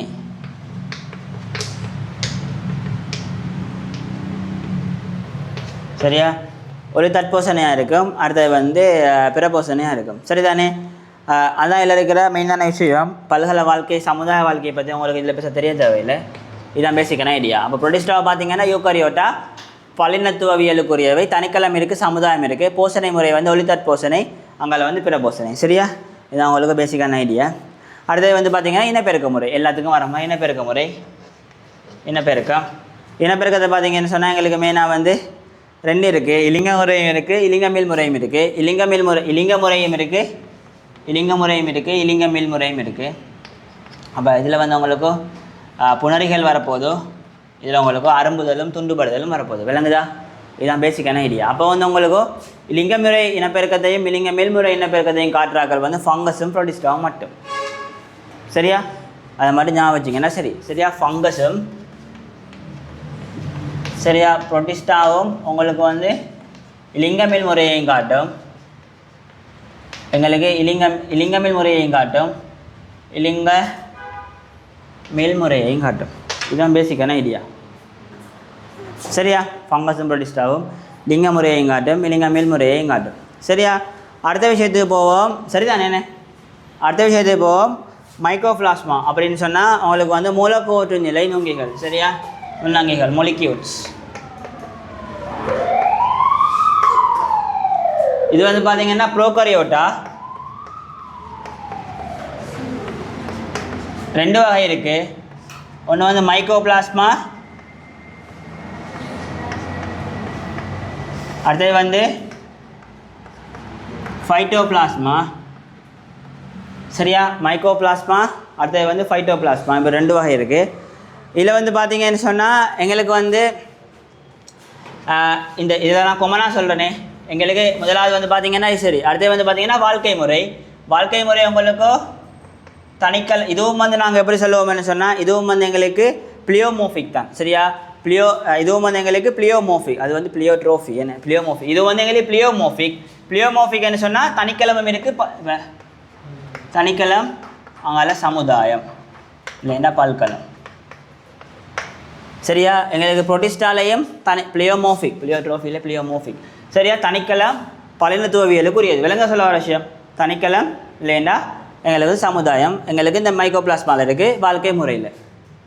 சரியா, அடுத்தே வந்து பார்த்தீங்கன்னு சொன்னால் இப்போ இதில் இருக்கிற விஷயம் வந்து எங்கன்னு சொன்னேன். இப்போ உங்களுக்கு இப்போ இதை பாருங்கள், இது இப்போ அடுத்தது வந்து இதில் உங்களுக்கு தெரிஞ்சிருக்க வேண்டிய விஷயம் வந்து என்னென்னா உங்களுக்கு வந்து மைக்ரோபிளாஸ்மா உங்களுக்கு மனிதனில் நோயை ஏற்படுத்துகிறது, மனிதனில் நோயை ஏற்படுத்தும். சரியா? மனிதர்கள் வந்து நோய் ஏற்படுத்துறது வந்து உங்களுக்கு மைக்கோபிளாஸ்மா. சரியா? இப்போ அடுத்து வந்து பார்த்தீங்கன்னு சொன்னால் மைக்கோபிளாஸ்மா வந்து மனிதரில் நோய் ஏற்படுத்தும். அப்போ மைக்கோபிளாஸ்மா ஃபைட்டோபிளாஸ்மா பார்த்தீங்கன்னா மைக்கோபிளாஸ்மா வந்து மனிதரில் நோய் ஏற்படுத்தும். ஃபைட்டோபிளாஸ்மா ஃபைட்டுன்னு என்ன தாவரத்தில் மட்டும் நோய் ஏற்படுத்தும். விலங்கு தானே. அடுத்த விஷயம் வந்து பார்த்தீங்கன்னா மைக்கோபிளாஸ்மாவுக்கு வந்து சவுக்கு முலை இல்லை. என்ன ரீசன்டா எங்களுக்கு மைக்கோபிளாஸ்மா என்ன நோய் ஏற்படுத்தும்னா மைக்கோபிளாஸ்மா நியூமோனியா. சரியா? எங்களுக்கு சுவாசப்பை சம்மந்தப்பட்ட நோய் ஏற்படுத்துறது தான் இந்த மைக்கோபிளாஸ்மா. சரியா? Mycoplasma pneumonia. மைக்கோபிளாஸ்மா நியூமோனியான்ற ஒரு வருத்தம் இருக்குது. சரியா? அது வருத்தம். சரியா? மைக்கோபிளாஸ்மா நியூமோனியா வருத்தம் ஒன்று இருக்குது. அப்படின்னா சுவாசப்பையில் ஏற்படுத்தப்படுற ஒரு நோய். சரிதானே? அதனால் உங்களுக்கு பார்த்தீங்கன்னா எங்களுக்கு வந்து சவுக்கு முறை தேவையில்லை. என்ன ரீசன்? வழியிலே இருக்குது, பாரமும் குறைவு, ஈஸியாக தொற்றுதலுக்கு வந்து உள்ளா. இதுதான் உங்களுக்கு மெயினாக இருக்கிற விஷயம். சரிதானே? அடுத்து வந்து பார்த்தீங்கன்னு சொன்னால் இது வந்து ஒட்டுண்ணிகள்னால் மனிதனை நோய் ஏற்படுத்துறது. மனிதனில் வந்து அப்படின்னா மைக்கோபிளாஸ்மா நியூமோனியா வந்து ஏன் எங்களுக்கு ஒட்டுண்ணின்னா எங்களுக்கு வந்து இது நார்மலாக மனிதனுக்குள்ளே போகாது, வெளியிலான் இருக்கும். மனிதனுக்குள்ளே போனாலே நோயை தான் ஏற்படுத்தும். சரியா? இதான் விஷயம். அடுத்து வந்து பார்த்திங்கன்னா ரத்தத்தை செக் பண்ணால் மைக்கோபிளாஸ்மா எங்களுக்கு இருக்கிறது விளங்காது. என்ன ரீசன்னா எங்களுக்கு வந்து மைக்கோபிளாஸ்மா வந்து சைஸ் வந்து மிச்சம் குறைவு. சரியா? அதனால் எங்களுக்கு வந்து குருதி எடுத்து நாங்கள் பரிசோதனை பண்ணால் எங்களுக்கு வந்து மைக்கோபிளாஸ்மா இருக்கிறது விளங்காது. சரியா? இது மூணாவது விஷயம். அடுத்த விஷயத்தை பார்த்திங்கன்னு சொன்னால் இது வந்து அமையத்துக்கேற்ற காற்றின்றிய வழிகள்.